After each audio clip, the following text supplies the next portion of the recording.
Chapter 273. The next day, Chu Kuangren and Lan Yu once again arrived at the valley. Meanwhile, Nangong Huang, Murong Xian, and the others were sleeping soundly on the ground. Still pretending? Chu Kuangren smirked. He was a grown man, yet he did not hide his aura. There was no reason that Nangong Huang and the others could not detect him. If they really couldn't discover it, with their vigilance, who knew how many times they would have died already? Hence there was only one answer. They were all pretending to be asleep, hoping to delay their training for as long as possible. Chu Kuangren looked at them with a hint of playfulness in his eyes. Then, a terrifying energy field spread with him as the center. Battle Monarch Domain unleashed. The few people who were pretending to be asleep were shocked. They did not expect Chu Kuangren to unleash such a powerful technique without even waking them up. Under the effects of the Battle Monarch Domain, they could no longer pretend. They quickly channeled their spiritual power to resist the immense pressure coming from all directions, but they were still in pain. Soon they were lying on the ground, panting. Their spiritual power had been depleted, and it was difficult for them to even think about getting up. Are you still pretending? Sect leader, we were wrong. Nangong Huang and the others quickly admitted their mistakes and gave in. Then they saw Lan Yu behind Chu Kuangren carrying 2 wooden buckets that emitted a tempting aroma. What's this? Nangong Huang was shocked. The aroma coming from the wooden barrel made his spiritual energy-depleted body feel an irrepressible and intense hunger. As cultivators, they rarely had such strong physiological needs. It was like a mortal who had not eaten for days. Breakfast, Chu Kuangren said. Behind him, Lan Yu opened the lid of the wooden buckets, revealing the fragrant white rice inside. The strong aroma instantly made Nangong Huang and the others temporarily forget their physical exhaustion as they struggled to surround the buckets. What a strong aroma!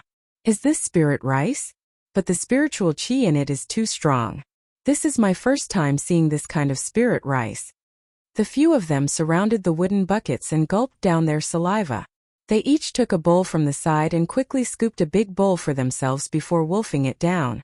Delicious, this is too delicious. This is my first time eating such delicious white rice. Oh my god, it's too delicious. Don't fight over it. You've already eaten a big bowl. Damn, how can you guys eat so fast? Very soon, the 2 big buckets of rice were divided among the few of them.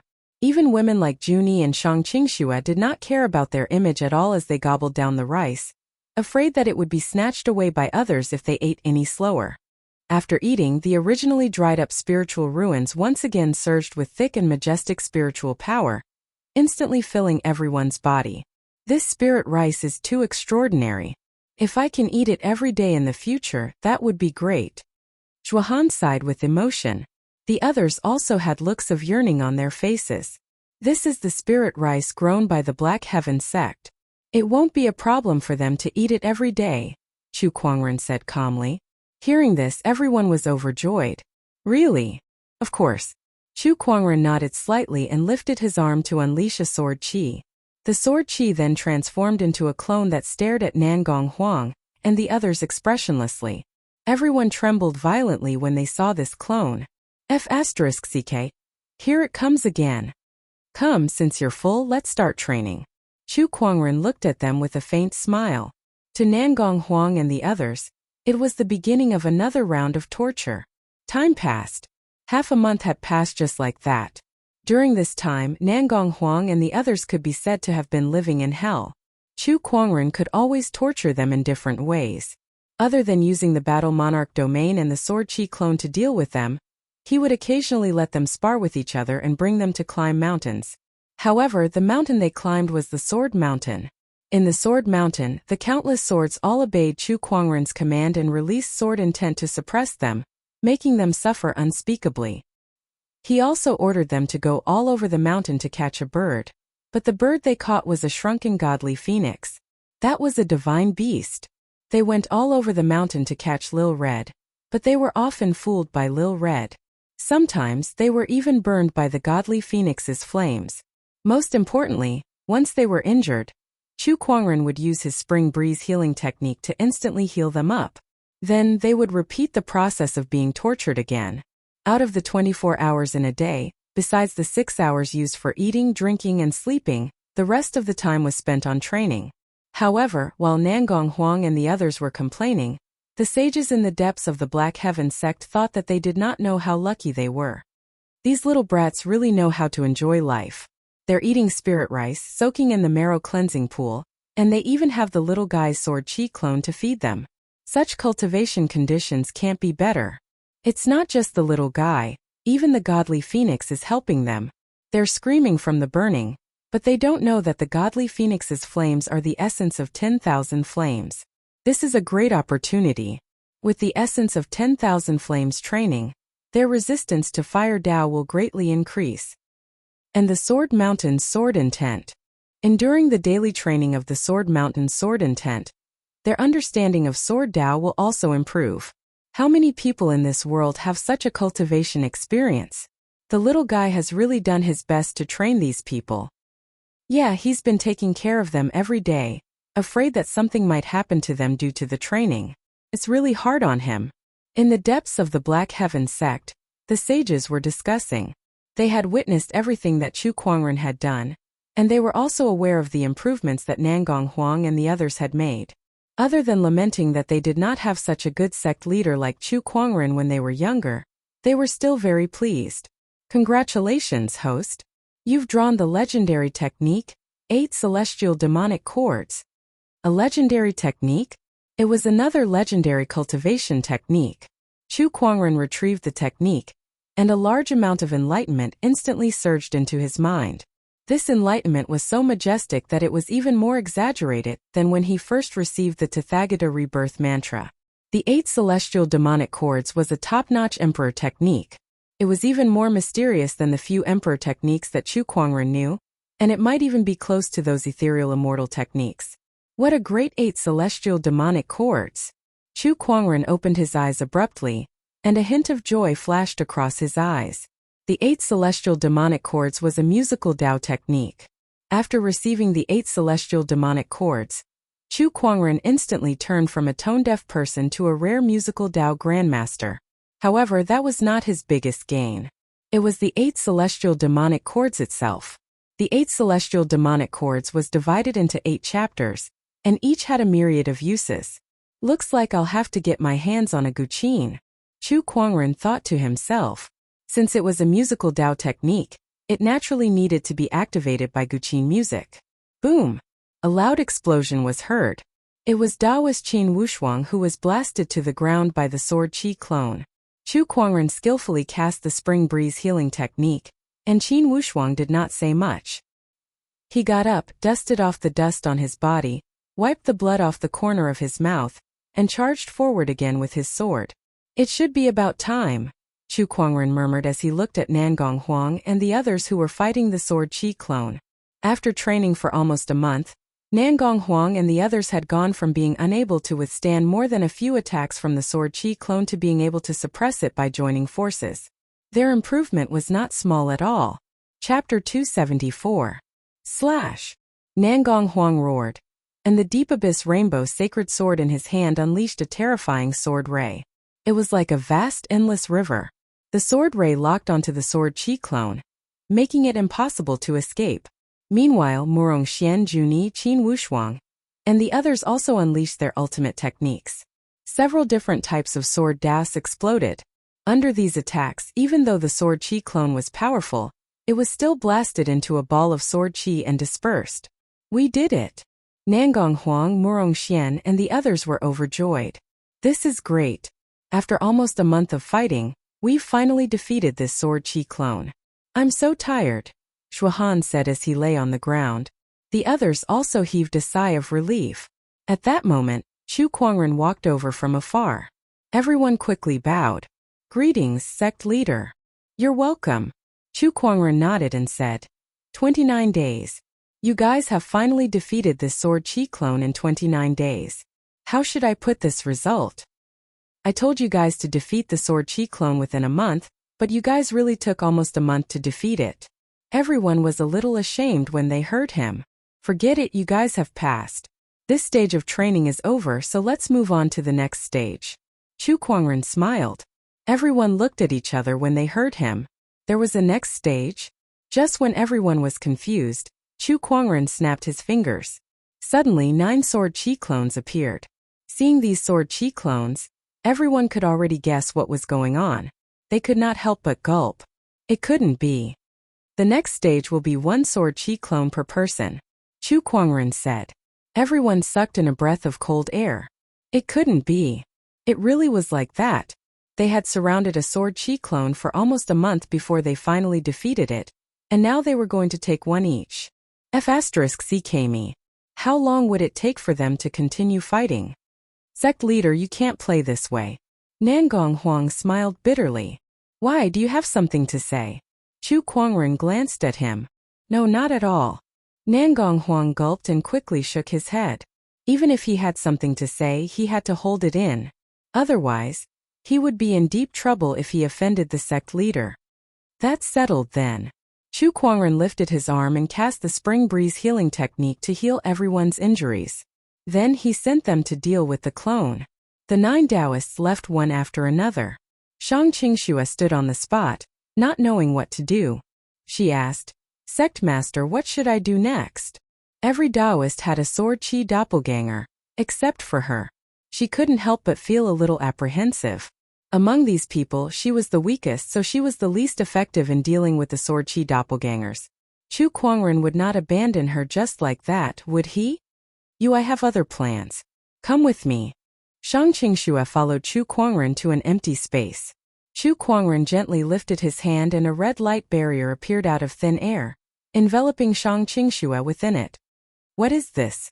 It's something I've learned recently, Chu Kuangren said indifferently. Over the past few days, while training Nangong Huang and the others, he did not slack off in his own cultivation. He summarized and organized the methods he had learned in the past, so that they could be better integrated into the 10,000 powers of coalescence Tao form. During this process, he gained many insights and derived some new techniques from the countless methods he had learned. This red light barrier was one of them. I call this light barrier the Scorching Inferno. It will constantly release high temperatures to burn your enemies. Stay inside and use your Frost Taoist physique to resist the high temperatures. That was the training method Chu Kuangren came up with for Shang Qingxue, using high temperatures to stimulate the growth of the deep freeze Taoist physique. Inside the red light barrier, the temperature was rising rapidly. The scorching heat turned the air inside the barrier into heat waves. Even the light rays were slightly distorted, and the flowers and trees on the ground were instantly burned to ashes in a few breaths' time. Shang Qingxue channeled the frost energy within her body to resist the high temperatures. Oh right. The temperature of this scorching inferno will double every 2 hours. After 12 hours, even an honorable would be instantly burned to ashes. Chu Kuangren chuckled. Shang Qingxue could not help but feel her scalp tingle when she heard that. Even honorables will die? Sect leader, I'm just a nascent soul realm cultivator. Although she had improved a lot in the past few days and had broken through from the golden core realm to the nascent soul realm, she was still miles away from being an honorable. Don't worry. The spiritual power that I've left in this scorching inferno can only last for 6 hours. It won't kill you, but 6 hours is still quite a challenge for you. Enjoy it. Chu Kuangren chuckled before he turned around and left. Shang Qingxue looked at Chu Kuangren's back helplessly. 2 hours later, the temperature of the scorching inferno doubled. Shang Qingxue's face was already flushed red from the heat, and she was panting heavily. There was no sweat on her body because it evaporated the moment it came out. For hours later, the ground had begun to crack. Shang Qingxue squeezed out what little spiritual power she had left in her body, and channeled her deep freeze physique. For hours later, Shang Qingxue had no more spiritual power left.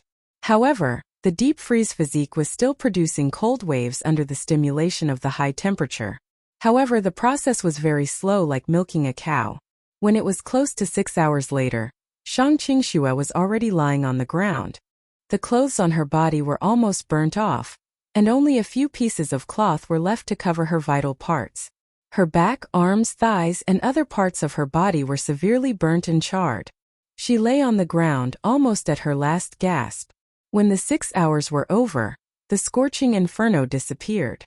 A gentle spring breeze brushed past Shang Qingxue and quickly healed her body. Shang Qingxue, who was on the verge of fainting, gradually regained consciousness. She looked around and said, "I'm still alive." Back in the scorching inferno, she thought she was going to die at any moment. That feeling was too unbearable. "Yes, you're still alive. Why? Do you still want to participate in the training? If you quit now, you won't have to suffer anymore." Chu Kuangren's voice rang in her ears. It was like the whisper of the devil, and it made her want to give up. "Just leave. If I leave, I won't have to suffer anymore." She had all the time in the world to slowly cultivate. There was no need for her to endure this inhumane training and suffer in pain. "Qingxue, you must know that in this world, only when you're strong can you control your own life. Don't be fooled by the fact that you're the Shang clan leader now. All of this was given to me by sect leader Chu. There are still many in the direct line of descent who look down on you. It's only because of sect leader Chu that they don't dare to touch me. Qingxue, you should go to the Black Heaven sect. You have the deep freeze physique, so you might be able to shine there. Once you're strong enough, your father will be able to gain a foothold in the Shang clan, and no one will look down on you." In a trance, Shang Qingxue recalled what her father said to her in front of the Black Heaven sect, and a look of determination gradually appeared in her eyes. "I won't quit. I want to become stronger, so strong that no one will look down on my parents, so strong that I can control my own life. I won't quit." Chu Kuangren smirked. "That's good. You're ambitious. In that case, I'll add another half an hour to tomorrow's training." Shang Qingxue was speechless. She finally understood that Chu Kuangren only had one rule when he trained them. As long as he could not kill them, he would kill them. A demon. This sect leader must be a demon. Chapter 275. Day after day passed. Under Chu Kuangren's training, the group of Taoists seemed to live like a year. Every day was like an abyss of suffering.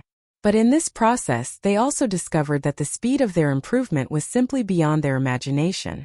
In less than 3 months, everyone had at least broken through a small realm, and their combat strength had increased by leaps and bounds. Especially Shang Qingxue.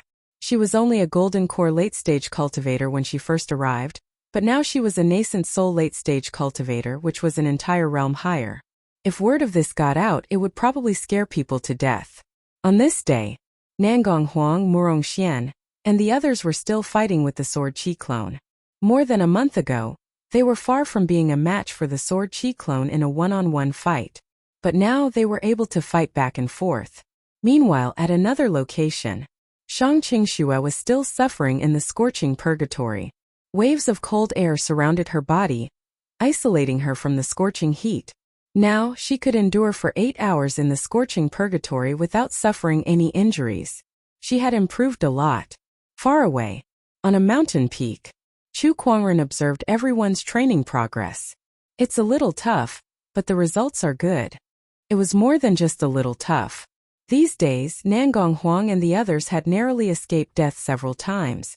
It was only because Chu Kuangren had the spring breeze healing technique that he dared to train like this. If it were any other orthodoxy, they would not have dared to do so. He was afraid that he would accidentally destroy these precious geniuses. "Master, this is the guqin that you wanted." At that moment, Lan Yu walked up with the guqin in her hands. "Oh, it's done." Chu Kuangren's eyes lit up when he saw the guqin. Ever since he drew the 8 celestial demonic cords, he had always wanted a guqin to perform, so he asked Elder Ruyan to custom-make one for him. It took almost a month, but it was finally done. He took the guqin and studied it carefully. Since it took Elder Ruyan a month to get someone to custom-make it, it was naturally extraordinary. The materials and craftsmanship were top-notch. The guqin was the most common 7-string guqin. It was pitch black and glowed. Although it was made of wood, it had a metallic texture. With a flick of his finger, a loud clang reverberated. The timbre was loose and powerful, with a lingering charm without the slightest static. Lan Yu looked at Chu Kuangren in surprise. After following Chu Kuangren for so many years, this was the first time she found out that Chu Kuangren could play the guqin. "Lan Yu, do you want to hear me play a song?" "Yes." Lan Yu nodded. "Then I'll play a song for you." Chu Kuangren sat on the mountain peak with the guqin across his knees. His fingers were placed on the strings of the guqin and his eyes were slightly closed, as if he was trying to comprehend something. Then a mysterious Taoist rhyme spread out from his body. The moment he opened his eyes, His 10 fingers began to move. One after another, extremely beautiful musical notes poured out from his 10 fingers and surrounded the world. The sound of the zither was vast and majestic, like the high mountains and flowing water. The moment the sound of the zither rang out, the wind stopped, the clouds stopped, and aside from the vast sound of the zither, there was no other sound in the world. In the Black Heaven sect, second forefather, third forefather, and the others exclaimed in surprise. Zither music? Where did the zither music come from? Is that little guy playing the guqin? He can even play the guqin? Hold on, this zither music. Black Heaven's second forefather, and the others could no longer hold themselves back after listening to the zither music. They immediately rushed out of the cottage and headed towards Chu Kuangren's direction. At the same time, Fairfrost Sage seemed to have sensed something as well and left the valley. The few sages and honorable supremes of the Black Heaven sect arrived at Chu Kuangren's location and looked at Chu Kuangren, who was playing the guqin, in shock. That person was dressed in white, and his fingers were strumming the guqin. Boundless music reverberated in the surroundings, but more importantly, they could sense that there were waves of majestic Taoist rhymes constantly surging in the guqin music. The majestic Taoist rhymes amazed even the sages. Listening to the zither music, everyone felt that the scenery around them had become extremely clear, and a sense of vastness reverberated in their hearts. Meanwhile, Nangong Huang, Murong Xian, and the others also heard the zither music from afar. They suddenly stopped in the middle of their training. The sword chi clone did not continue to train either. As Nangong Huang and the others listened to the zither music, their minds seemed to be guided by it as they merged with the heavens and earth, feeling the vastness of the world. The towering mountains, the endless flowing water, the lush forests, the ever-present wind. Even the grass, the trees, the flowers, and the leaves had their own unique charm. Nangong Huang and the others were immersed in the vastness of the world, and the daily training that they had been doing for the past few days surfaced in their minds.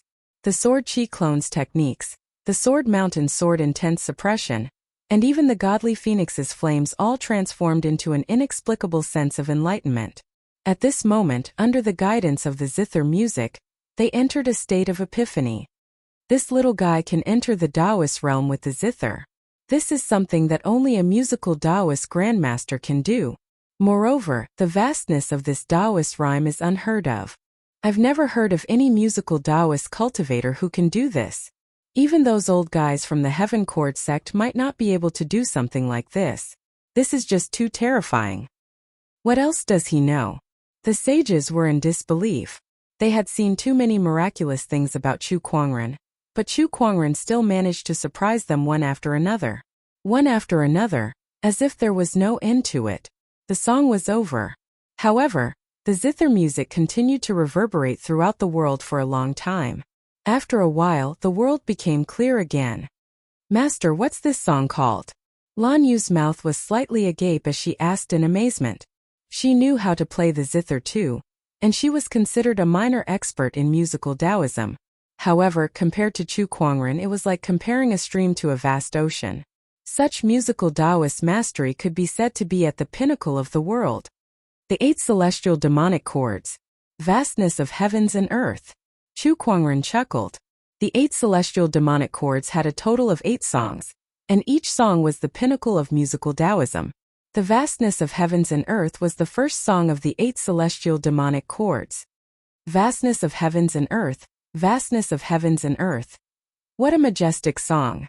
Lan Yu murmured twice, then praised him sincerely. Do you still want to listen to it? You can continue. Huh. Chu Kuangren wanted to continue playing, but he let out a soft gasp and looked at Nangong Huang and the others not far away. He could not help but smile. These guys are in an epiphany. Chu Kuangren was slightly surprised. After thinking about it, he knew that it was because of the boundless world. Although he did not use any spiritual power in that song, the Taoist rhyme contained within it was enough to benefit Nangong Huang and the others. Heavenly Radiant Sword Art. Murong Xian opened his eyes, and a majestic Taoist rhyme instantly erupted as he performed one of the 12 sage techniques that Chu Kuangren had created for the Black Heaven sect. The Heavenly Radiant Sword Art sword chi was as majestic as the heavens. With a single slash, the sword chi clone was broken. At another location, Nangong Huang's eyes were filled with Yinyang Taoist rhymes. A ray of Yinyang divine light merged into the sacred sword in his hand, and he too unleashed a slash that contained the Yinyang fusion and endless Taoist rhymes. As the sword chi slashed, the sword chi clone was broken. Juni Qin Wushuang and the others had also defeated their sword chi clones. Meanwhile, in the scorching purgatory, Shang Qingxue slowly stood up. She had pushed her deep freeze physique to its limit, and waves of cold currents crashed against the light barrier. Cracks quickly appeared on the light barrier before it shattered into countless light spots. The cold currents swept out and froze everything within a few 100 feet radius. Shang Qingxue had broken through the scorching purgatory with her own strength for the first time. Chapter 276. Did this song make these Taoists gain enlightenment? The sages of the Black Heaven sect were shocked. They did not expect Chu Kuangren's Guqin music to have such an effect. However, when they thought about the Taoist rhymes contained in the Guqin music, they felt that it was only natural. That kind of Guqin music was rarely heard in this world. It was truly the sound of nature. Under Chu Kuangren's training, these people had accumulated a lot of insights. Now that they had entered a state of enlightenment under the guidance of the Guqin music, it was not impossible for their strength to improve tremendously. Lan Yu, I'll let you play this Guqin in the future. Chu Kuangren smiled and kept the Guqin. Then, he seemed to have thought of something and said to Lan Yu, by the way, do you think I should give this Guqin a name? Lingering Beam. This Guqin is called Lingering Beam. Lan Yu quickly said, Elder Ruyan gave it to me. She recalled the time when Elder Ruyan handed the Guqin to her, and solemnly told her not to let Chu Kuangren name the Guqin. She really did not dare to compliment his naming skills. Is it named after the lingering sound that lasts for 3 days? That's a good name. Too bad I wanted to name it Thunderclap. Chu Kuangren said regretfully. Thunderclap? Was it loud? Lan Yu could not help but curse in her heart. After Nangong Huang and the others defeated the sword chi clones, they gathered together to discuss the Guqin music. Do you guys know where that Guqin music came from? It's so mysterious that I entered a state of enlightenment after listening to it. Yeah, it's amazing. I've never heard of such a boundless Taoist rhyme before. The person who played this Guqin music must be an incredible musical Taoist grandmaster. But why would a grandmaster appear here?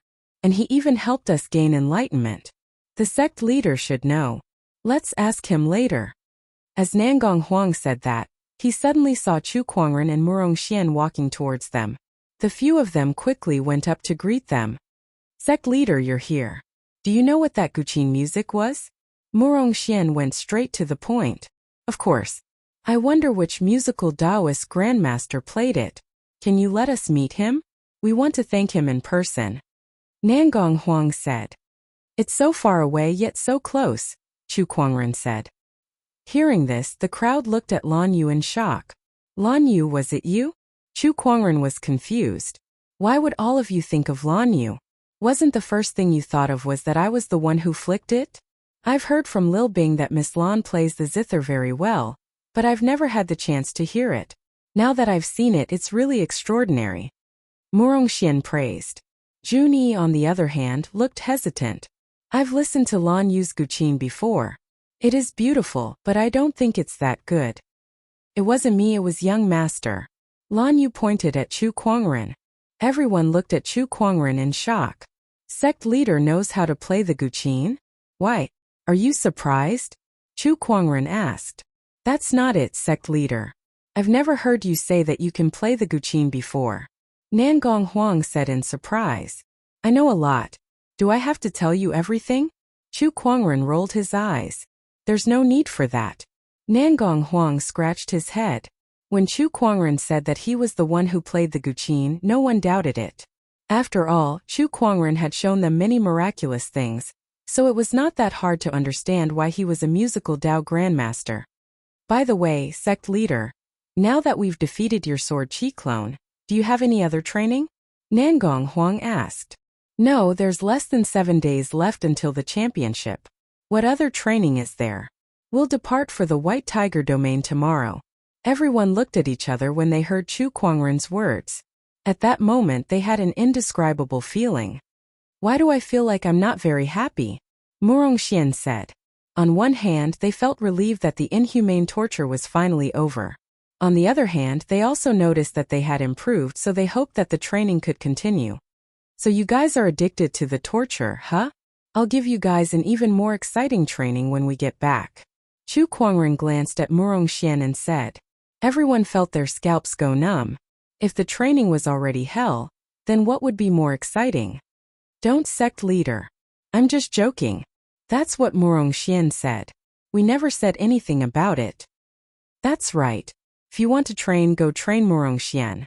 Everyone joked around for a while. Then, Chu Kuangren told them to go back and prepare. The next day, Chu Kuangren took out the elusive mirage. The huge elusive mirage floated above the Black Heaven sect, and its huge body made everyone feel pressured. Take care, sect leader. In front of the mountain entrance, Elder Ruyan and the others sent Chu Kuangren and the group of Taoists off. They represented the Black Heaven sect in this Sky Pride Championship, and each of them carried the Black Heaven sect's honor on their shoulders. Alright, we'll take our leave first. Chu Kuangren and the group of Taoists boarded the elusive mirage. Then, two huge air currents erupted from the tail of the elusive mirage, pushing the elusive mirage into the distance, leaving behind two white marks in the clouds and the disciples who were blown away. This elusive mirage is so powerful. Tisk tsk, if only I could ride it once.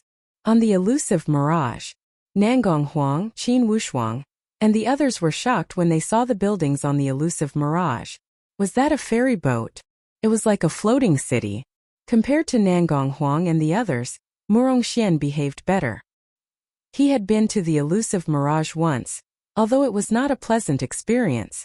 When he thought about what happened in the Murong clan, his gaze became a little gloomy. However, when he saw Nangong Huang and the others looking around in the elusive mirage, he could not help but smile.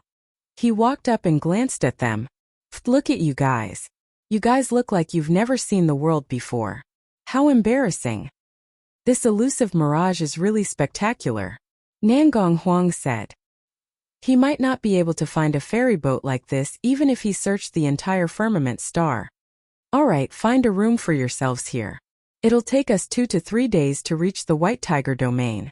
Chu Kuangren said. Among the 4 domains, the Azure Dragon domain was the furthest from the White Tiger domain. The 4 domains Sky Pride Championship would be held in the first city of the White Tiger domain, so even the elusive mirage would need some time to reach there. Yes, sect leader. Nangong Huang and the others each found a place to stay. Meanwhile, Lil Red, who had reverted to her true form, was having fun on the elusive mirage, shuttling back and forth between the pavilions. Lil Red, be careful. Don't break anything. Yes, brother. Chu Kuangren glanced at her and ignored her. At night, Nangong Huang, Junyi, and the others gathered together to look at the moon. They took out some drinks and snacks to enjoy the moon. Why don't we spar? Suddenly, Murong Xian said with a whim. Sure. That's what I was thinking. The others did not reject his suggestion. Only Shang Qingxue quietly walked to the side and did not participate. Her cultivation level was too weak, so she would only suffer if she went up to spar. However, she might be able to gain some insights by watching from the side. The few of them discussed Taoist techniques, but they were all equally matched. Then, they suddenly looked at Chu Kuangren. After they looked at each other, they all directed their Taoist rhymes towards Chu Kuangren. Chapter 277. Sect leader, please enlighten us. Nangong Huang, Murong Xian, Junyi, and the others unleashed their Taoist rhymes and charged towards Chu Kuangren. They wanted to spar with him. Chu Kuangren raised an eyebrow at that. How impudent.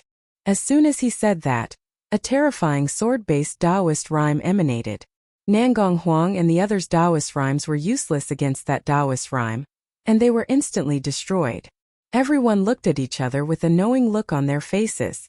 Do you really think you can challenge me just because you've defeated my clone? You guys still have a long way to go. You still have a long way to go. Chu Kuangren chuckled. The others smiled bitterly. They felt that they would never be able to catch up to Chu Kuangren no matter how hard they trained. Soon 2 days had passed. Chu Kuangren and the others had arrived at the White Tiger Domain's first city. Is that the first city? It's so majestic. From afar, the crowd could see the majestic city, and there were even a few small islands floating above it. There were also all kinds of rare beasts flying in the sky, and the streets were bustling with people.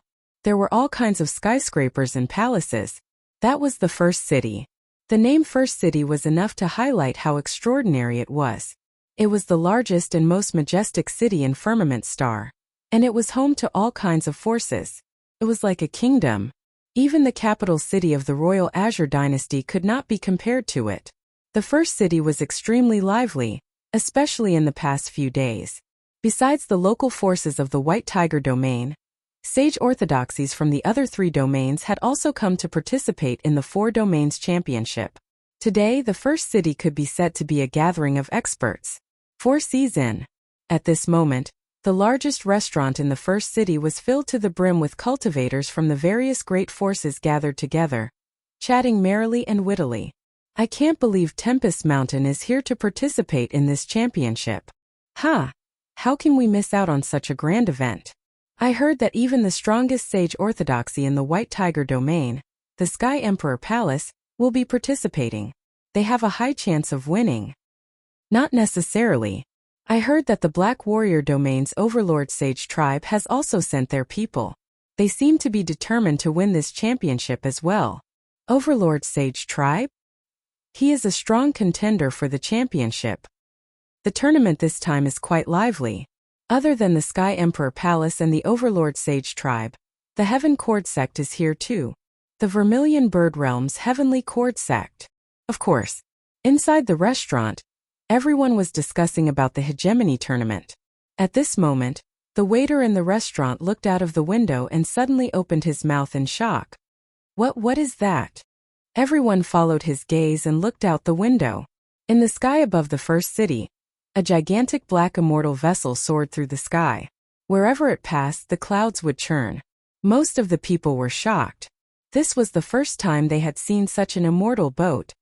Heavens, is this a fairy boat? Which faction is this? Ha, that's Mirage. At this moment, an old man in plain clothes by the window suddenly spoke. Everyone looked at him curiously. Elusive Mirage? What's that? Legend has it that a long time ago, there was a dynasty called the Qin dynasty. In order to seek immortality, the great Qin dynasty's monarch Emperor Qin used the entire nation's resources to build a peerless emperor artifact, fairy boat. It was called Mirage. Hearing this, everyone sucked in a cold breath. This Mirage is an emperor artifact? Not really. The Mirage disappeared a long time ago. This Mirage is just a counterfeit. The old man in plain clothes smiled faintly. Everyone was even more shocked. If a counterfeit was already so powerful, what would the real Mirage look like? Everyone could not help but wonder. Compared to the Mirage, I'm sure you've all heard of the person in the Mirage. The old man in plain clothes suddenly said. Who? The most famous person in the world today. The most famous person. Everyone frowned. Nowadays, the world was a time of great competition.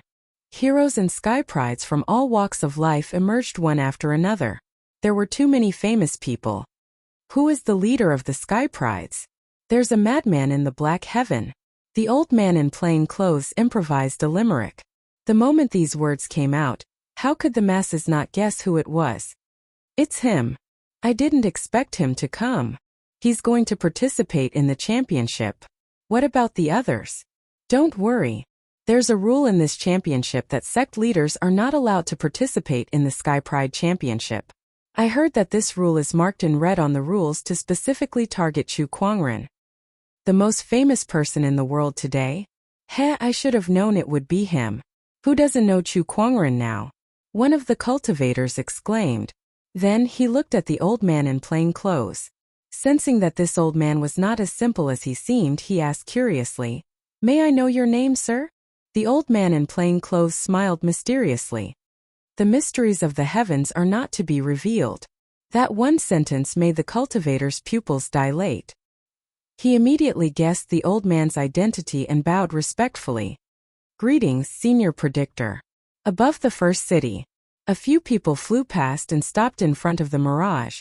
These people were the organizers of the championship, the deacons of the first city. When they arrived before the Mirage, they were shocked by its grandeur. Then one of them said loudly, I'm Wang Yu, the deacon of the first city. Please show yourself, Black Heaven Sect leader. Chu Kuangren then walked out with Nangong Huang and the others. At first glance, Wang Yu could tell who Chu Kuangren was among the group.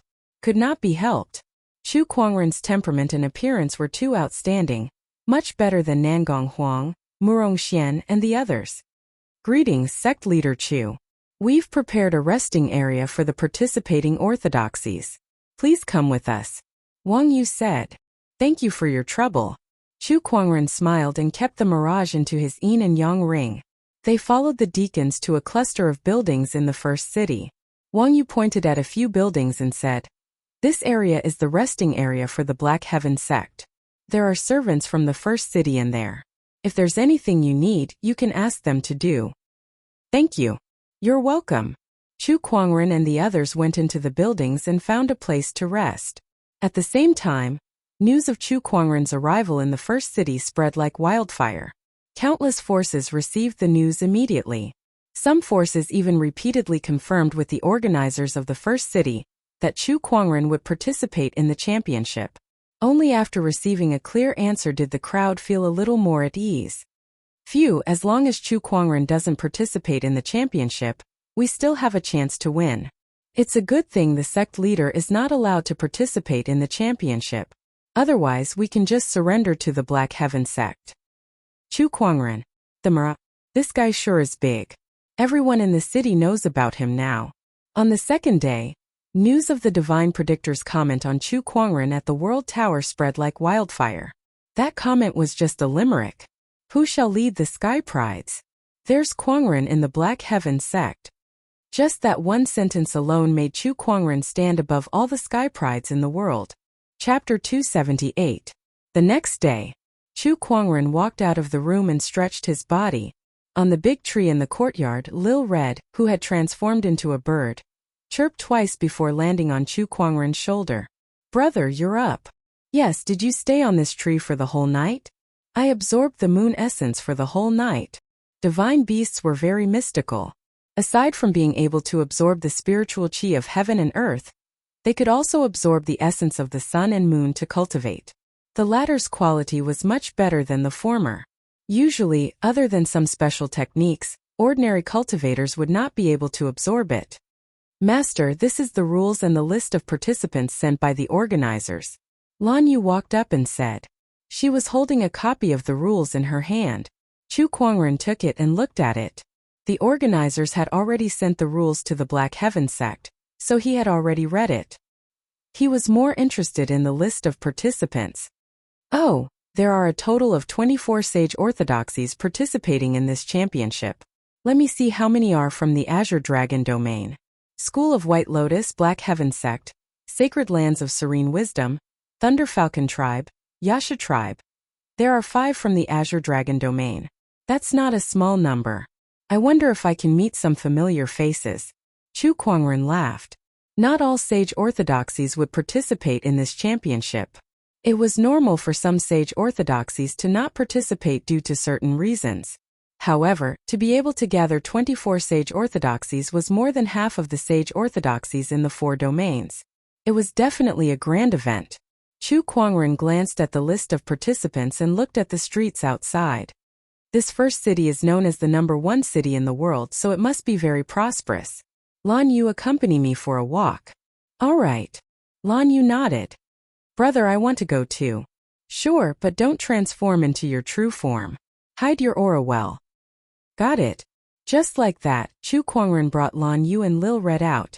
When they walked out of the door, a faint layer of spiritual light covered their faces, making their faces look very blurry. Both of them were too good-looking, especially Chu Kuangren. He did not want to cause any commotion and disturb his fun. There were many others who did the same thing. As he walked on the street, he occasionally saw a few cultivators with the same spiritual light covering their faces. Some of them were the sect leaders of the various forces, and some were the prodigies of the various sects, as expected of its name. The first city was very prosperous. However, the streets were wide and it did not appear crowded at all. Occasionally, some cultivators would ride on various rare and exotic beasts as they swaggered through the streets. It was as though they were afraid that others would not know that they had a good mount. Along the way, Chu Kuangren heard many rumors about himself. Who will be the leader of the Sky Prides? There's a Kuangren in the Black Heaven realm. This predictor shouldn't write a poem if he doesn't know how to. How dare he come up with a limerick like this and embarrass himself? Chu Kuangren curled his lips and said, "But I don't think he's wrong." At the side, Lan Yu smiled and said, "Among all the Sky Prides in this world, aren't you number one?" "Yes, I won't deny that." Chu Kuangren nodded in agreement. Let's go, let's go. I heard that the Heavenly Music Pavilion's Fairy Snowdrift is preparing to have a zither duel with the Sky Emperor Palace's noblewomen. It's so lively. I'll go take a look as well. TSK. I heard that Lady Snowflake's Guqin music has already reached the peak of perfection. It would be a blessing to hear her play a song. Not to mention that she's going to have a musical duel with someone. Yeah, this is a rare opportunity. Quick, let's go take a look. On the streets, the cultivators quickly ran towards the place where the musical duel was taking place. Not long after, the streets became deserted. A musical duel, this is quite interesting. Chu Kuangren smiled. Ever since he obtained the 8 celestial demonic chords, his musical Tao had reached such a high level that not many people in this world could compare to him. He was also a little curious as to how much this Sky Pride of the Heaven Chord Pavilion, who was famous for her musical Tao, could achieve. Lan Yu, let's go join in the fun. All right. Both of them arrived at the place where the musical duel was taking place. It was a tall building. 2 women stood on top of the building. One was dressed in white while the other was dressed in red. One had a cold temperament while the other had an air of nobility. Both women were stunning beauties, each with their own merits. Many of the male cultivators at the scene could not help but be mesmerized when they saw the 2 women. So this is Lady Snowflake? She really lives up to her name. That woman in red must be the Sky Emperor Palace's noblewoman. Rumor has it that there's a noblewoman in the Sky Emperor Palace called Jing Yan who specializes in musical Tao. If I'm not mistaken, this should be her. Yes, it's her. The crowd discussed among themselves. Chu Kuangren heard the crowd's words, but he did not pay much attention to them. Compared to the 2 women's looks, he was more interested in the fiery red crystal that was placed between them. That crystal had fire-based Taoist rhymes flowing around it, and it contained an extremely dense amount of spiritual qi. It was a rare fire-based treasure that was at least at the boundary sage level. Brother, that thing looks delicious. The godly phoenix Lil Red said to Chu Kuangren. She was a divine beast that leaned towards fire-based attributes, so fire-based treasures were extraordinarily attractive to her. Don't worry, I'll find one for you in the future, Chu Kuangren said. Lil Red was standing on his shoulder, and Chu Kuangren could even hear the sound of her swallowing saliva. This little girl seems to like that crystal a lot. Should I think of a way to get it? Chu Kuangren thought to himself. He could not snatch it anymore. How would it look if the Black Heaven sect leader stole something from another sect's disciple if word got out? I can't believe you've taken out such a precious fire spirit crystal just to have a musical duel with me. At that moment, Lady Snowflake said. Rumor has it that Lady Snowflake from the Heaven Chord sect is unparalleled in musical Tao. I've always wanted to see if your Heavenly Snow melody is better, or if my honoring an emperor tune is better, Sky Emperor Palace's noblewoman Jing Yan said. As she spoke, she took out a guqin. It was a fiery red guqin with an extraordinary Taoist rhyme flowing around it. Just like its owner, it had an air of nobility about it. I didn't want to compete with you at first, but for the sake of this fire spirit crystal, it's not a big deal to lose to you once. Lady Snowflake also took out a guqin. It was a beautifully crafted guqin that looked like it was carved out of jade. The 2 of them began their musical duel. Lady Snowflake took the lead and played a song. Her music was as cold as she was, and everyone could feel the temperature in the air drop by a few degrees. Following that was Jing Yan's guqin music. It was majestic and powerful, as if she was a supreme emperor that could shake the mountains and rivers. 2 types of guqin music, 2 types of Taoist rhymes, and 2 songs stirred up circles of ripples in the void. What a powerful guqin music! As expected of the Sky Prides from the Heaven Chord sect, the noblewomen from the Sky Emperor Palace are not ordinary either. The crowd could not help but exclaim as they watched the musical duel. In the crowd, Chu Kuangren frowned as he watched the 2 duel. These 2 seemed to be average. In the eyes of ordinary people, these two women's musical Dao skills were already at the peak of perfection. However, in his eyes they were only considered to be at a higher level. They were not even considered masters. Chapter 279. The Guqin music reverberated in the void. Chu Kuangren and Lan Yu watched from the crowd. Compared to the others who were amazed, their expressions were much calmer. To Chu Kuangren, these two women were only average at best. They were far from being worthy of his praise. As for Lan Yu, ever since she heard Chu Kuangren's Guqin music, no other Guqin music in this world could enter her ears. The Guqin duel gradually came to an end. A loud clang could be heard. Jing Yan's Guqin music instantly became extremely high-pitched. Guqin music rained down on Lady Snowflake like a torrential downpour. Gradually, Lady Snowflake's Guqin music seemed to be unable to hold on any longer. With a loud clang, the Guqin string broke. The zither music that resounded throughout heaven and earth stopped in an instant. Lady Snowflake looked at the broken Guqin in front of her with a shocked expression. She had lost. How could this be? Lady Snowflake felt an unprecedented sense of defeat. She had been cultivating Guqin Dao for so many years. Even some of the elders in the sect could not compare to her. This was the first time she had lost to someone of the same age. According to the agreement, this Guqin of yours is mine now. Jing Yan walked up to Lady Snowflake and looked at her arrogantly before she took the Guqin away. Lady Snowflake's expression became even more desolate when she saw that. Snowflake, don't be sad. It's just a Guqin. I'll get someone to find you a better one when we get back. At that moment, a man suddenly walked up to Lady Snowflake and comforted her. Lady Snowflake took 2 steps back and said, "Thank you, Bachelor Sage Chong Yuan. However, the Heaven Court sect has a professional Guqin craftsman. You don't have to trouble yourself with finding a Guqin." Is that so?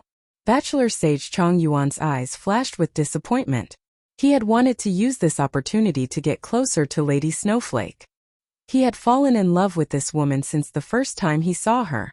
As a bachelor sage of the Overlord clan, he even disregarded his identity to please her. However, she had always been lukewarm towards him. I didn't expect the bachelor sage of the Overlord clan to be such a sentimental person. It's a pity that the love is reciprocated. Jing Yan sneered and was about to leave. Sigh, the delicious food is gone. Godly Phoenix Xiaohong could not help but sigh when she saw that Jing Yan was about to leave with the fire spirit crystal. However, to the others it sounded like chattering. Mian Yan, who was about to leave, heard the voice and looked towards the source of the voice. When she saw Lil Red on Chu Kuangren's shoulder, her eyes lit up and she strode towards it. "I want your bird. Give me a price." Upon hearing that, Chu Kuangren could not help but fall silent. The surrounding men also had a strange look on their faces. However, Jing Yan did not think too much about it. She kept staring at Lil Red with an indescribable fondness in her eyes. She had seen images of the divine phoenix in ancient books, and the little bird in front of her was actually 70 to 80% similar to the legendary divine phoenix. Of course, she did not think that this was the divine phoenix. After all, it was a divine beast. How could she encounter it so coincidentally? She just felt that since this little bird looked so similar to the godly phoenix, it would not be a bad idea to buy it as a mascot. "Sorry, I'm not selling this bird," Chu Kuangren said indifferently. 100,000 upper spiritual stones, Jing Yan said. She thought that using 100,000 upper spiritual stones to buy a little bird was already a great deal for Chu Kuangren. Not only her, but everyone around her thought the same as well. They looked at Chu Kuangren enviously. 100,000 upper spiritual stones for a bird? That was like a free lunch from the heavens. When Lil Red heard what Jing Yan said, it started to chirp at Chu Kuangren on his shoulder. "Are you kidding me? You're buying a godly phoenix with 100,000 upper spiritual stones? *TCH, hurry up and leave. I'm not selling. I'll never leave you, brother." However, that scolding made her even cuter to Jing Yan. "It's more fun to play with such an energetic bird. How about this? I'll give you another 100,000 upper spiritual stones," Jing Yan said like a tycoon. As a noble lady of the Sky Emperor Palace, she did not lack those upper spiritual stones. "I won't be selling this bird, but it's not like there's no way for you to keep it." Chu Kuangren smiled. "What way?" You and I have a musical duel. If you win, the bird is yours. If you lose, I want your fire spirit crystal, Chu Kuangren said. Everyone was stunned when they heard that. Even Lady Snowflake, who was about to leave, stopped in her tracks. This Taoist brother wants to have a musical duel with Jing Yan? He doesn't know what's good for him. Even you, Lady Snowflake, are no match for Jing Yan, let alone this kid who came out of nowhere. Bachelor Sage Chong Yuan sneered from the side. Most of the people present had the same thought as him. In the Firmament Star, the Heaven Chord sect was the best at musical Tao. Even Lady Snowflake from the Heaven Chord sect had lost to Jing Yan. How could this guy who came out of nowhere beat her in musical Tao? The crowd did not believe it. This kid probably knows a thing or two, but it's too bad that he's up against a musical Tao cultivator like Jing Yan. He can only lose. Tisk tsk. He really doesn't know his place. Let's see how he loses. Jing Yan looked at Chu Kuangren in amusement. Even if you want to give me this bird for free, you don't have to do this. I'll give it a try. Chu Kuangren did not care about the doubts of the crowd. He leaped and landed on top of a tall building. Jing Yan came before him and took out her guqin. I'll let you go first, Jing Yan said. No, I advise you to go first. Otherwise, there's a high chance that you won't get another chance, Chu Kuangren said sincerely. How arrogant. I'll let you go first, so I'll let you go first. Jing Yan frowned and was a little displeased. The others also thought that Chu Kuangren was too good at pretending. The more arrogant he is, the more awkward it'll be when he loses later. That's right. Chu Kuangren turned a deaf ear to the discussions around him. He took out his lingering melody. As soon as lingering melody was played, Lady Snowflake's eyes lit up and she could not help but exclaim, "What a nice guqin! Lady Snowflake likes this guqin. Whether it's the material or the craftsmanship, this is a top-notch piece of art. It's even better than the one I had before." Sage Chong Yuan fell into deep thought when he heard that. Since you want me to go first, I won't hold back then. Chu Kuangren placed the guqin on his knees and plucked it with all 10 fingers. The moment the guqin music rang out, Jing Yan could not help but look shocked. Then her eyes widened and her face was filled with disbelief. The noisy crowd instantly became incomparably quiet. The guqin music contained a boundless Taoist rhyme as it reverberated. Everyone felt as if their minds were being pulled into that boundless world. This was especially true for Jing Yan. She was affected by the Taoist rhyme in the guqin music. She felt as if she was in a boundless world as the boundless Taoist rhyme surged towards her like a tidal wave, making it difficult for her to defend herself. It was too terrifying. This guqin music, this Taoist rhyme was too terrifying. Jing Yan raised her trembling hand and tried to play the guqin in her hand to resist Chu Kuangren's guqin music. However, when her fingers landed on the guqin strings, she realized that she could not make a single sound no matter how hard she tried. Her zither Tao had been completely suppressed. How can there be such a guqin Taoist rhyme in this world? Chapter 280. This is impossible. How can such guqin Taoist rhymes exist in this world? Jing Yan looked at Chu Kuangren in disbelief. In the face of Chu Kuangren's guqin music, she could not even muster the slightest intention to compete with him. She had lost, completely lost. After playing the tune of Boundless Universe, Chu Kuangren put away his guqin and looked at Jing Yan. It's your turn now. Please. Jing Yan was on the verge of tears. My turn? My turn? How are you going to compete with me? I've lost. Jing Yan took out the fire spirit crystal and tossed it to Chu Kuangren. Then she asked curiously, "May I know which musical Taoist grandmaster you are? I don't specialize in the way of the zither. I just use it to kill time in my spare time. I don't deserve to be called a great grandmaster," Chu Kuangren said calmly after he took the fire spirit crystal. Everyone who had just recovered from the guqin music was dumbfounded when they heard what he said. Even the aloof Lady Snowflake could not help but twitch her lips. The zither grandmaster realm that all the cultivators of the Heaven Chord sect dreamed of was actually something that someone else practiced to kill time. Was there any justice in this world? Was there still any humanity left? Since you are unwilling to reveal your name, I will not force you. However, I would like to invite you to my place tonight to play the zither and discuss the Tao, Jing Yan said with a fiery gaze. Was it playing the zither and discussing the Tao? Or was it love? The surrounding male cultivators looked at Chu Kuangren enviously. After all, she was a noble lady of the Sky Emperor Palace.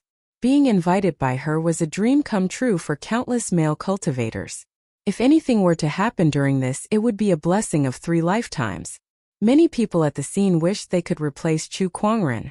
At that moment, Lady Snowflake, who was standing not too far away, walked over and said to Chu Kuangren, "Fellow Taoist, your musical Tao attainments are so high that Snowflake admires you very much. I would like to invite you over to my place for a long chat."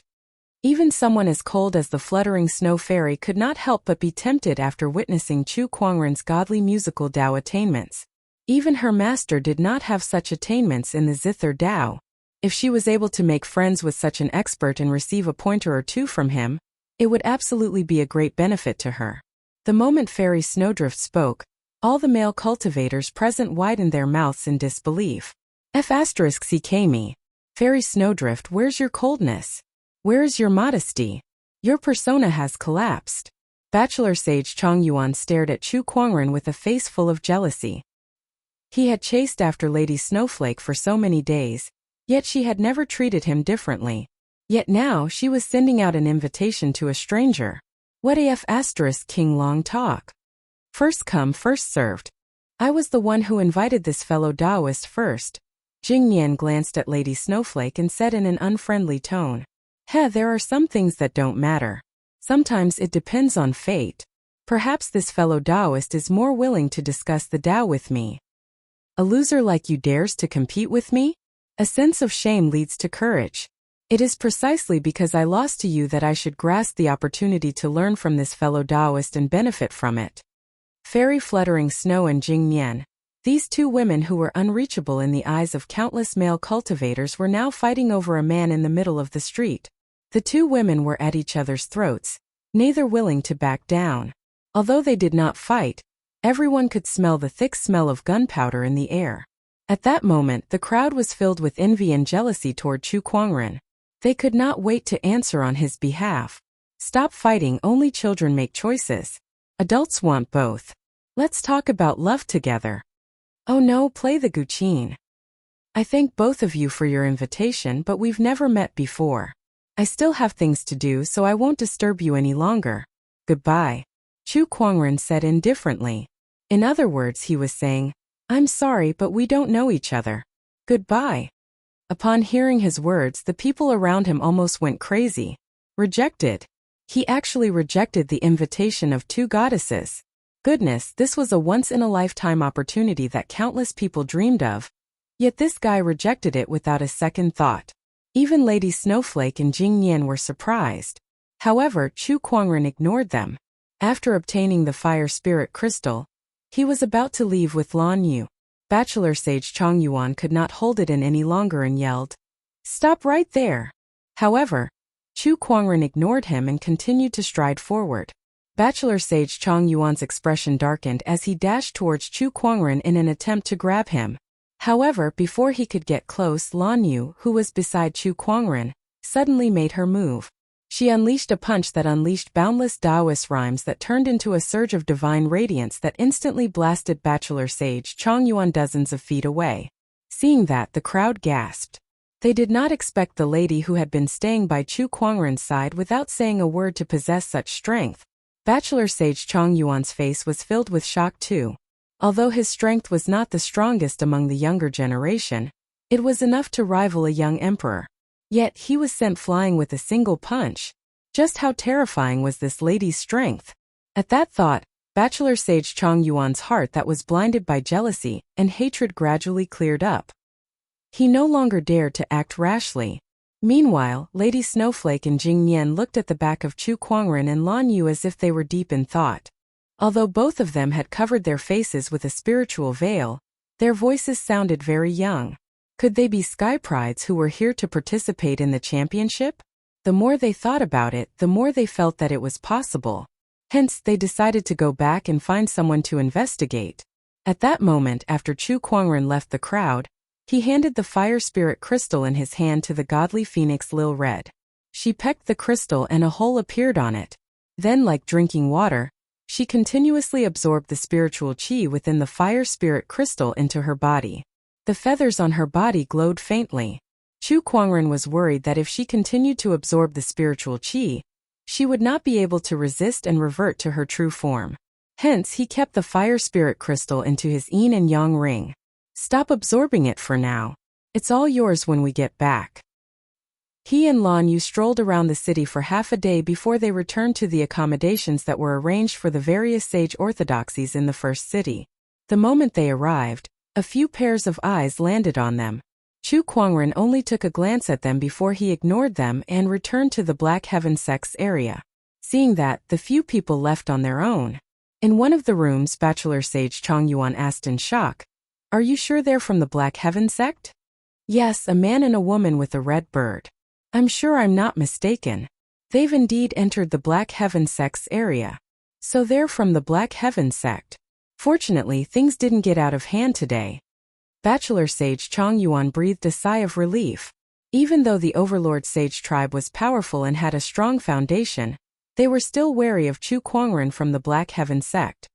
Since when did a musical Taoist grandmaster appear among the young disciples of the Black Heaven sect?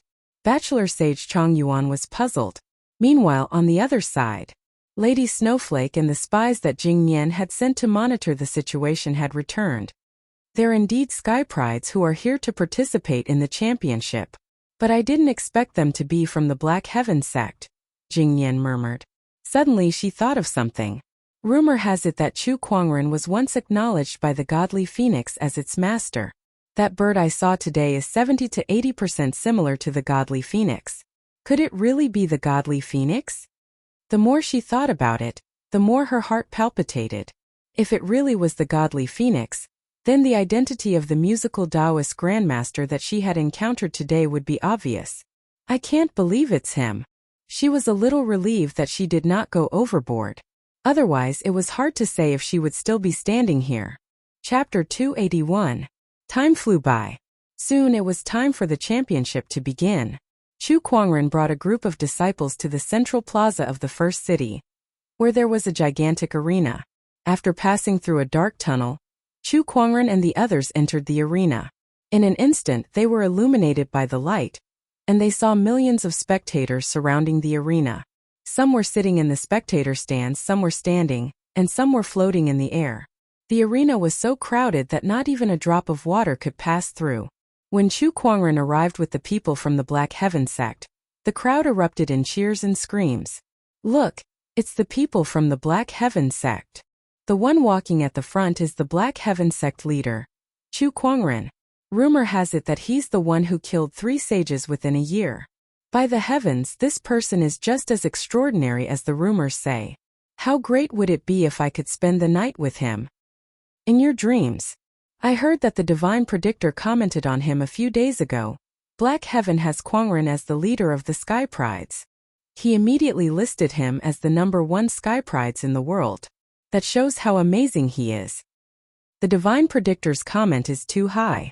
Once they entered the arena, countless spectators began to discuss among themselves, especially Chu Kuangren, who attracted everyone's attention. Aside from his appearance and temperament, there were also many rumors about him that made people pay attention to him.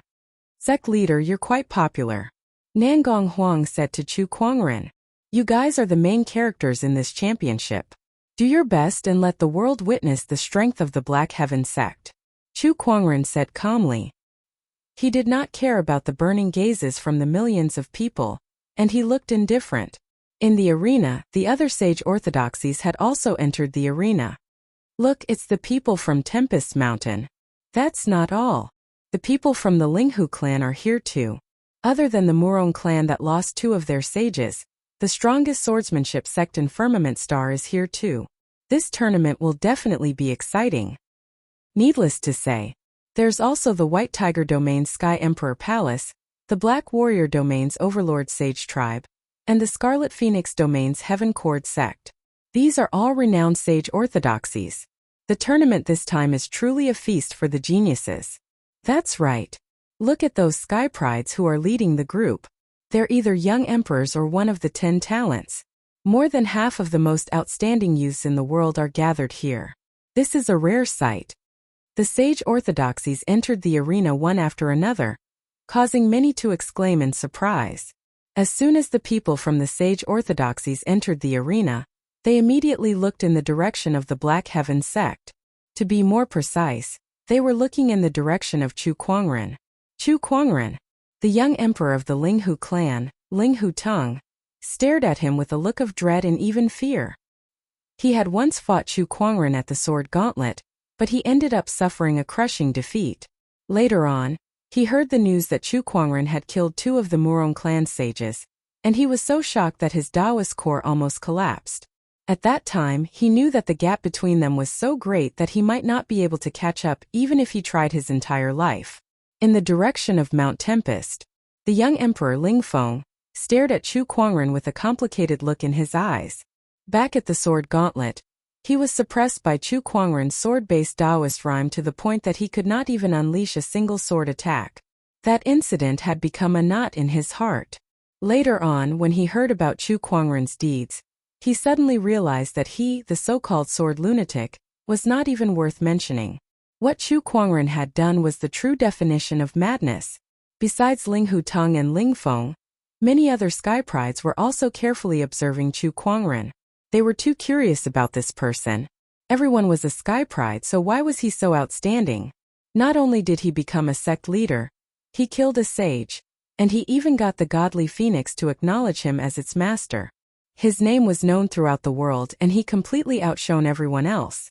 Among these people, there were some whose eyes were filled with jealousy, some who were unwilling, and some who were eager to give it a try in the direction of the Overlord Sage tribe. Bachelor Sage Chong Yuan gasped when he saw Lil Red on Chu Kuangren's shoulder. It's him. I can't believe it was him that day. Bachelor Sage Chong Yuan was still traumatized. Beside him, a black-robed elder noticed his unusual behavior and asked curiously, Bachelor Sage Chong Yuan, what's wrong? Elder. He's the person I told you about. Bachelor Sage Chong Yuan gulped and said in a serious tone. The black-robed elder's expression changed slightly. He then looked at Bachelor Sage Chong Yuan and said, You're lucky to still be standing here. Elder, I trust you've been well since we last met. At that moment, the people from the school of White Lotus walked up. The White Lotus leader bowed at Chu Kuangren and said respectfully, Leader, you guys are here too. Yes. The few of them chatted casually. Chu Kuangren was also secretly observing the others, but he soon lost interest after a few glances. Most of the people who came were led by the sect leaders of the various sage orthodoxies. There was not a single sage among them. In other words, the sages were hiding in the dark and had yet to show themselves. It's a shame that you can't participate in this championship, Elder. Otherwise, I'm afraid you'll be the champion, the White Lotus leader said with a smile. Chu Kuangren chuckled and said, I'm already a sect leader. How can I compete with a bunch of juniors? It's beneath my dignity. Hearing this, everyone rolled their eyes. Juniors? Please wake up and take a look at your own age, all right? However, as much as they complained, no one dared to refute him. In other words, they should be glad that Chu Kuangren had such thoughts. Otherwise, if Chu Kuangren were to compete with these sky prides, who would be able to beat him? He would definitely beat them to a pulp. However, that was what the sect leaders thought. Some of the sky prides looked at Chu Kuangren with dissatisfaction. Is this guy trying to use his status to pressure us? Or is he trying to say that we're not worthy of being mentioned in the same breath as him? Juniors? F***ck his juniors. If there's a chance, I really want to compete with him. Those who were present were the most outstanding young people of their generation, so they naturally had their own pride. Even though they knew that they were no match for Chu Kuangren, they could not help but compare themselves to him. In other words, they deserved to be beaten up by society. That moment, 3 rays of light descended from the sky and landed in front of the crowd. The 3 rays of light were 2 men and 1 woman. Each of them had a powerful Taoist rhyme flowing around their bodies. They were all honorable supremes. Upon seeing them, the crowd was shocked. It's them. They're 3 of the first city's 13 prefects. It's the 11th, 12th, and 13th prefects. They're the judges for this championship. Rumor has it that there are 13 prefects in the first city, and each of them is a top-notch expert. Especially the ones at the front, they rarely show themselves. Rumor has it that the first 3 prefects are all sages. That's right.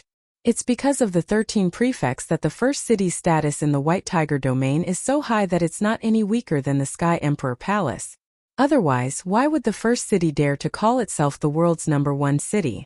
Chu Kuangren activated his eye of revelation and glanced at the few prefects. The woman was the 11th prefect, and the 2 men were the 12th and 13th prefects. Their strengths were even stronger than ordinary honorable supremes. Chapter 282. Everyone. Welcome to this year's hegemony competition. I'm sure everyone has read the rules of the championship. Now let me explain the rules again. For this championship, we will divide the participating orthodoxies into 4 groups: Alpha, Beta, Gamma, and Delta. Each group will consist of 6 orthodoxies, and the winner will be decided from these 4 groups. In the end, the champion will be decided from these 4 groups. The champion will receive all the prizes sponsored by the sage orthodoxies. Now, is there anything else that you don't understand? The 13th prefect said. How will the group members be distributed? One of the orthodoxies asked. That's simple. The groups will be distributed by drawing lots. With a wave of a prefect's hand, 24 pearls appeared. Now, please send 1 person from each orthodoxy to collect 1 pearl. Everyone then sent their people forward. Chu Kuangren then sent Nangong Huang to collect 1 pearl. When Nangong Huang retrieved the pearl, the word Delta suddenly appeared on it. Looks like we're in Group Delta. Then, the 13th prefect asked the orthodoxies who had obtained the same type of pearl to stand together. Chu Kuangren glanced at them and realized that they were also in Group Delta. They were the Thunder Falcon tribe, the Linghu clan, the Heaven Cord sect, the Daoist School of Dedication, and the 8-Wind Palace. In other words, the Black Heaven sect had to defeat these 5 sage orthodoxies to enter the semifinals. Oh my, what luck. I can't believe there are 2 sects that have a grudge against us in one group. Murong Xian glanced in the direction of the Thunder Falcon tribe and the Linghu clan. They were also observing them with intense hostility. Now everyone in Group Delta, please stay where you are. The other 3 groups shall return to the spectators' platform, the 13th prefect said. Chu Kuangren returned to the spectators' platform and looked at the arena. All he saw was a prefect taking out a giant golden bell and placing it on the ground. A mysterious Taoist rhyme swirled around the golden bell. Chu Kuangren took a glance at it and immediately knew that it was a rare sage weapon. This is the first segment of the championship, striking the golden bell. Now, all orthodoxies in Group Delta will send out 2 people to attack the golden bell. Once the bell rings, 1 point will be awarded, 2 points will be awarded, and so on. The 13th prefect said to the crowd. The hegemony competition was a competition of the points obtained in each segment. In the end, whoever had the most points would be the winner. Let me go first.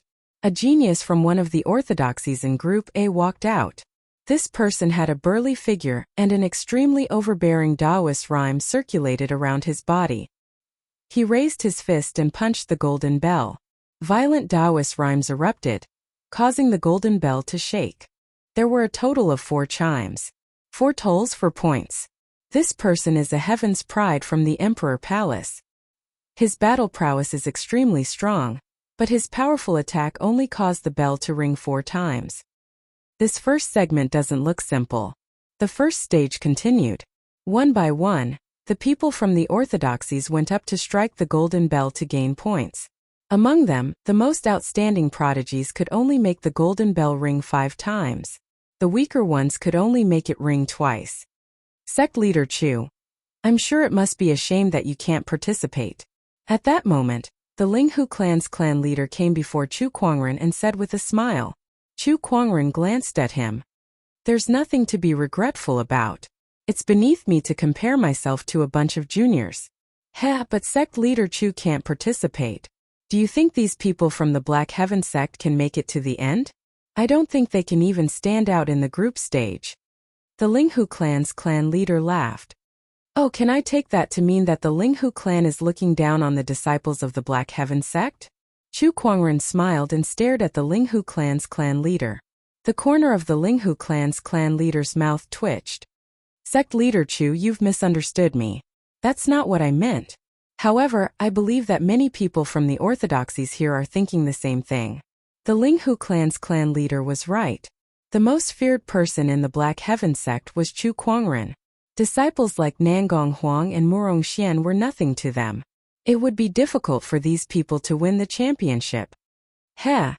Then let them open their eyes wide and take a good look at the glory of the Black Heaven sect, Chu Kuangren said. The Linghu clan's clan leader took a good look at him, wondering where his confidence came from. He glanced at Nangong Huang and the others. No matter how he looked at it, it was impossible for these people to win the championship. Then we shall wait and see, the Linghu clan's clan leader said. Soon the participants of the three groups were done with their tests. It was Group Delta's turn. The first to go up was the young emperor of the Linghu clan, Linghu Teng. He walked up to the golden bell and swung his long sword. Dong dong dong, 5 consecutive rings of the bell rang. This was already the best result so far. Linghu Teng smiled in satisfaction. He looked in the direction of the Black Heaven sect and smirked as if he was provoking them. Then the Linghu clan sent out another Sky Pride who scored 4 rings. Including Linghu Teng, they had a total of 9 points. Fallen thunder. A black thunderbolt suddenly shot out and fiercely smashed on the golden bell. The golden bell rang 6 times in total. Such a result had broken everyone's record. The audience could not help but gasp in surprise. It's the Thunder Falcon tribe's young emperor, Lei Mingtian. Such power. Even an honorable might not be able to do that. As expected of Lei Mingtian. Even among the young emperors, not many can match him. He's too strong. The young emperor Lei Mingtian taunted the Black Heaven sect. Just like Linghu Teng, he had a grudge against Chu Kuangren. However, Chu Kuangren and the others dared not provoke him. However, they were not afraid of the others from the Black Heaven sect. These two are still asking for a beating. Chu Kuangren curled his lips. Lei Mingtian's strength is not to be underestimated. Even I might not be able to block such a powerful attack. Nangong Huang said. Just a fight. This is only the first round, so many people are holding back. He used his full strength just to annoy the sect leader, Murong Xian said from the side. But since he's provoking us, we can't just ignore him. Nangong Huang smiled and walked to the front of the golden bell.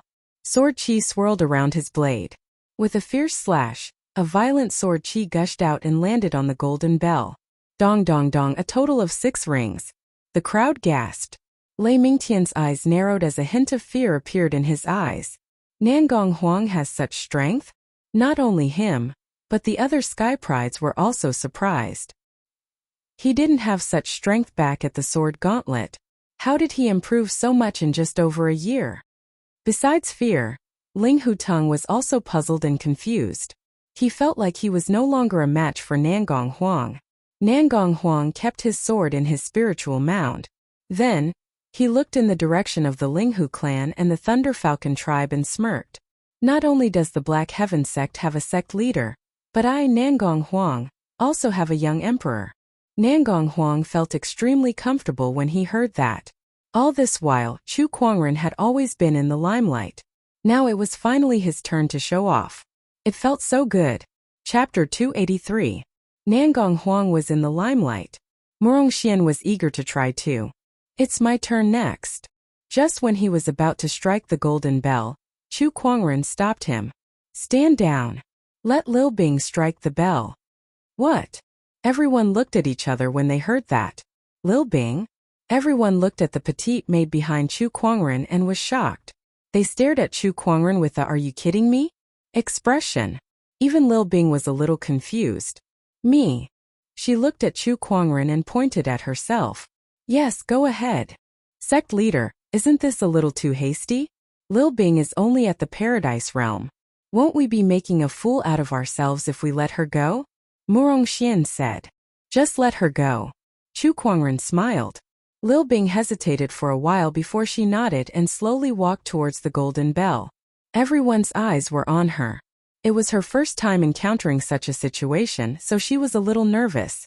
She looked around before she came to the 3 prefects and said cautiously, Greetings, Black Heaven sect's outer sect disciple, Liu Bing. Outer sect disciple? Everyone apart from the Black Heaven sect was dumbfounded when they heard that. They looked at Lil Bing in disbelief.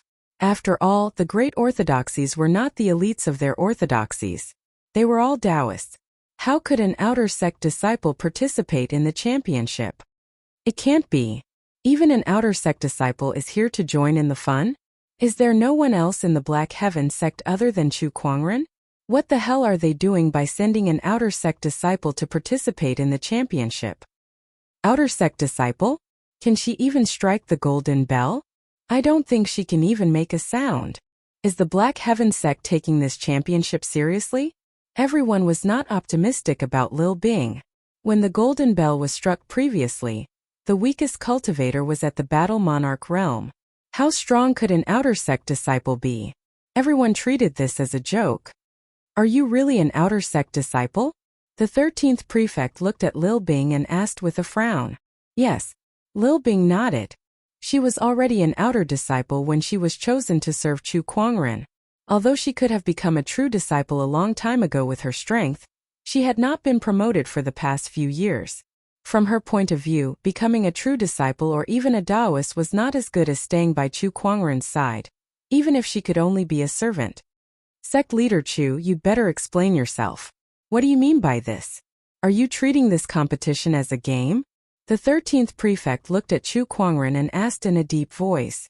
The first city had organized this genius's supremacy competition, and all the participants were renowned sky prides, Taoists and even young emperors.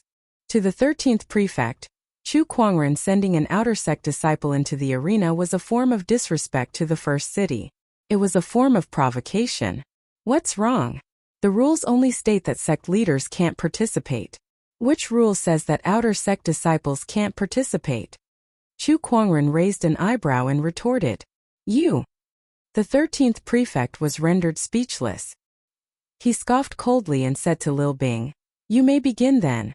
I'd like to see what tricks an outer sect disciple like you can play." Lil Bing stood in front of the golden bell and took a deep breath. She slowly raised her hand. A mysterious golden rune appeared on her arm. Then the surrounding spiritual qi, like rivers flowing into the ocean, continuously gathered towards the golden rune on Lil Bing's arm. A golden sword shadow appeared out of thin air in front of Lil Bing, emitting a terrifying aura that was comparable to an honorable's. Everyone's expression changed when they saw that. Rune is the power of runes. No wonder Chu Kuangren sent her into the arena. So that's how it is. But judging from her aura, she's only comparable to an ordinary honorable. She can only unleash 3 chants at most. Something's not right. The sect leaders of the various great orthodoxies frowned. That was because they realized that the power of the rune in Lil Bing's hand was still increasing. The surrounding spiritual qi was like a tidal wave, turning into golden ripples that continuously surged into the rune. The golden sword shadow became more and more solid, and an incredibly sharp aura emanated from it. The entire arena was shrouded in that aura. Gradually, everyone felt their hearts palpitate as they looked at the delicate Lil Bing who was standing at the same spot and gulped. I think the power is still increasing. What kind of rune is that? Why is it so terrifying? Golden Mountain Breaker Sword. When the golden sword shadow's aura reached its peak and turned into a giant sword that was almost solid, Lil Bing let out a cry, and the giant sword, which was wrapped in a majestic sword qi, shot out. Boom!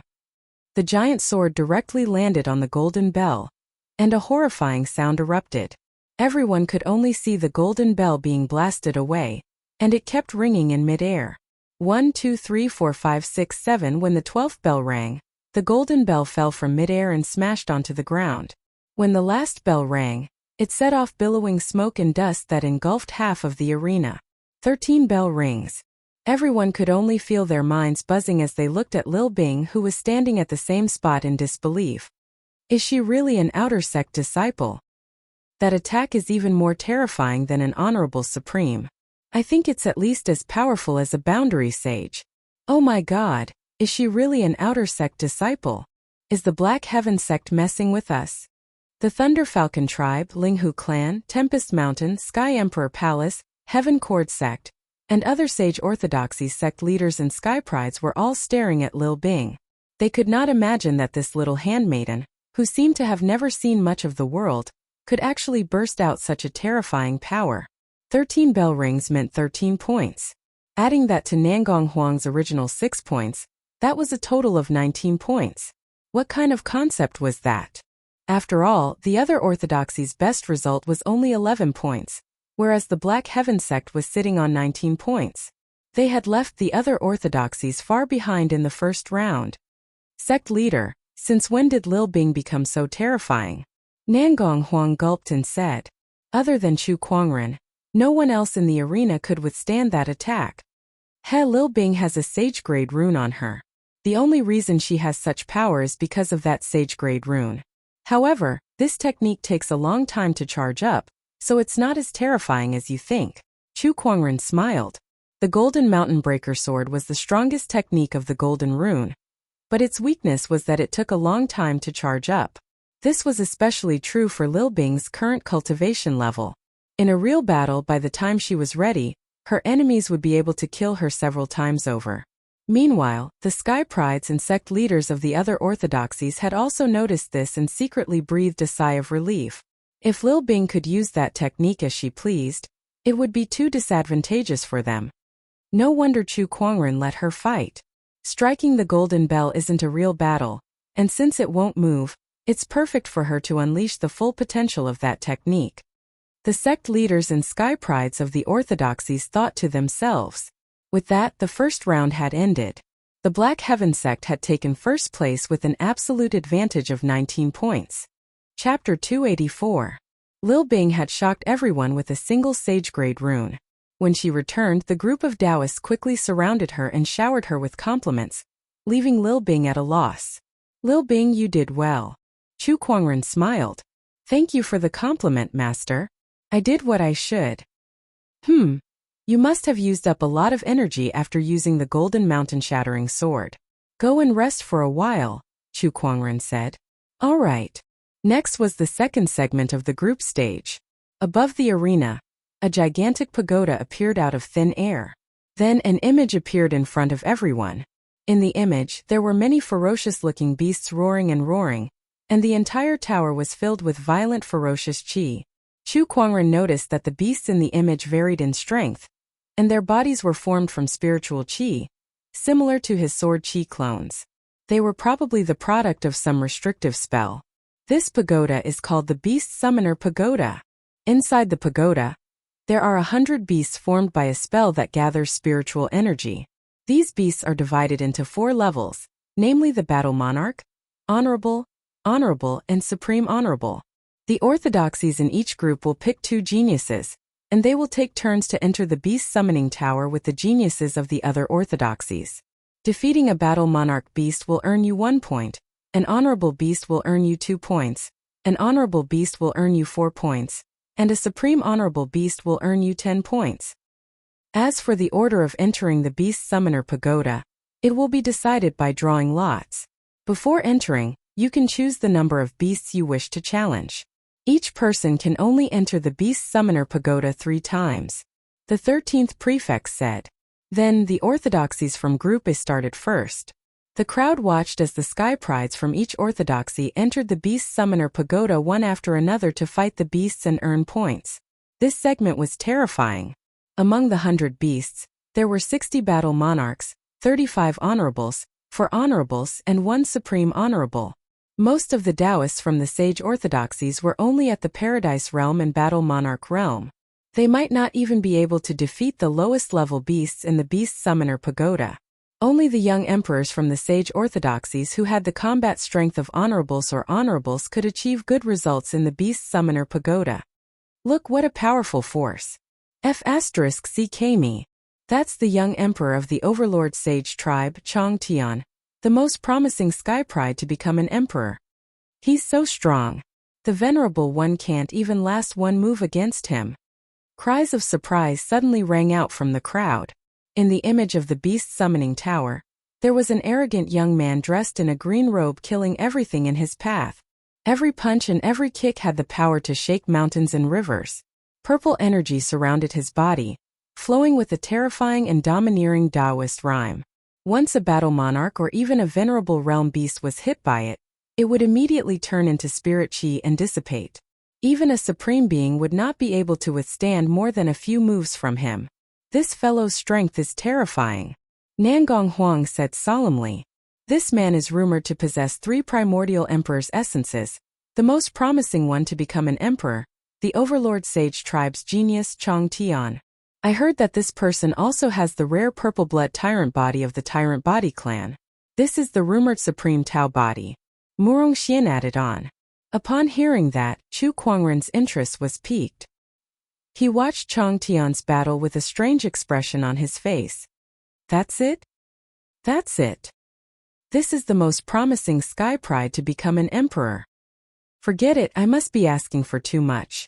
I should be more objective. This person's strength is one of the best among the younger generation, and he even has a supreme Tao body. Becoming a sage shouldn't be a problem for him. Chu Kuangren felt that he should not always use his own standards to measure others. After all, not everyone had cheats like him. Chong Tian's strength was indeed not bad. He was the 4th person to enter the beast summoning tower, and he chose to challenge 50 beasts. There were even 4 supreme beings and 1 supreme being level demonic beast among them, and he had actually taken care of all of them. His unparalleled strength amazed everyone at the scene. The overlord sage tribe's leader was even more delighted. Everyone at the scene looked at the murderous young emperor Chong Tian, who walked out of the beast summoning tower with a fearsome look in their eyes. This person is definitely a formidable foe. His combat strength is not to be underestimated. When Chong Tian walked out of the beast summoning tower, his tiger-like gaze swept across the sky prides at the scene. All the sky prides who met his gaze could not help but be intimidated by his aura and subconsciously took 2 steps back. A gathering of sky prides? It's nothing much. Chong Tian sneered with an arrogant attitude. Then, he looked at Chu Kuangren at the skybox with battle intent in his eyes. In this world, perhaps only you are worthy to be mentioned in the same breath as me. Chu Kuangren was stunned at that. He then turned to Lan Yu beside him and asked, was he talking to me just now? Master, I think so. Can't youngsters nowadays have some self-awareness? Do they really think they can be mentioned in the same breath as me just because they have some talent? He shook his head as if he was lamenting the degeneration of the world. Chong Tian frowned at that and said coldly, what? Do you think I'm not worthy to be mentioned in the same breath as you? He took a step forward and an incredibly powerful aura erupted from his body. Surges of purple chi surrounded him and charged towards Chu Kuangren. At that moment, a figure suddenly appeared in front of Chong Tian. Stop! Don't be rude. It was the Overlord Sage tribe leader. Compared to Chong Tian, the Overlord Sage tribe leader was much calmer. Naturally, he knew that provoking Chu Kuangren would not do the Overlord Sage tribe any good. Seeing that the Overlord Sage tribe leader had arrived, Chong Tian had to give him some face. Hence he slowly retracted his aura. The Overlord Sage tribe leader smiled at Chu Kuangren. Chong Tian is an arrogant person. If he has offended you, please forgive him, sect leader Chu. Overlord Sage tribe leader, your tribe members are not very well mannered. If you don't know how to discipline them, I don't mind helping you. It's simple, just give them a beating in this situation. Chu Kuangren fiddled with his fingers and smiled. The Overlord Sage frowned at that. I'll handle this myself. There's no need to trouble yourself, sect leader Chu. Although the Overlord Sage tribe leader was furious, he did not want to have any conflict with Chu Kuangren. Instead, it was Chong Tian who snorted coldly at that. You think you're worthy enough to discipline me? We'll see who's the one who's going to fight then. Oh no! The Overlord Sage tribe leader's expression changed drastically. As soon as Chong Tian finished speaking, a horrifying giant golden hand that exuded an incomparably majestic aura suddenly soared into the sky. Sage ruler technique, giant palm of exorcism. Brilliant heaven-shaking fist. The Overlord Sage tribe leader hurriedly activated his sage technique and unleashed a black fist. However, the fist could only shake the void but not the giant golden hand. Like a bubble, it was easily smashed into pieces. The impact from the shattered fist immediately sent the Overlord Sage tribe leader flying, leaving only Chong Tian on the spot. He could not move at all as he was shrouded by the majestic Buddhist will. He could only watch helplessly as the giant hand approached him. Boom! The purple palm chi that surrounded Chang Tian was like a puff of smoke in front of the giant golden hand, dispersing upon contact. Just like that, Chang Tian was caught in the palm of the giant golden hand. He was held in midair like a little chick. No matter how hard he struggled, it was futile. Chapter 285. D****. How could this be? Chang Tian channeled his spiritual power to activate his purple-blooded overlord physique. It was a supreme Taoist physique with terrifying power. In the past, no matter who he encountered, he would always be able to suppress even an honorable supreme with this Taoist physique. However, his Taoist physique had failed today. No matter how much he channeled his purple-blooded overlord physique or channeled his spiritual power, he could not move the golden palm at all. Not even your sage dares to speak to me like this, yet a mere young emperor like you dares to talk to me like this. Chu Kuangren said indifferently. Chu Kuangren, let go of me. Let go? Sure. Chu Kuangren casually waved his hand, and with a wave of his golden hand, Chang Tian was tossed out like a pebble. Chang Tian's figure was sent flying like a cannonball, stirring up waves of air around him. He tried to channel his spiritual power to stabilize his body, but he realized that the force on his body was too terrifying. No matter what he did, he could not get rid of that force. Just as he was about to smash into the walls of the arena and be smashed into pieces, a gentle force suddenly formed an air cushion behind him and caught him firmly. Brother Chu, don't you think you're a little too cruel? A man's voice suddenly rang out from the void. Yo, this voice sounds familiar. Chu Kuangren rubbed his chin and pondered for a while. Then, he suddenly realized something and said, the person who severed his own arm in Frost Valley. You! That voice sounded a little angry, but before it could finish, Chu Kuangren raised his hand and unleashed a palm attack on the void. Boom! The wind and clouds surged in all directions, and the void was almost distorted. A black-robed middle-aged man appeared. This man exuded a sage Taoist rhyme, and his aura was incredibly powerful. However, this sage's expression was extremely ugly.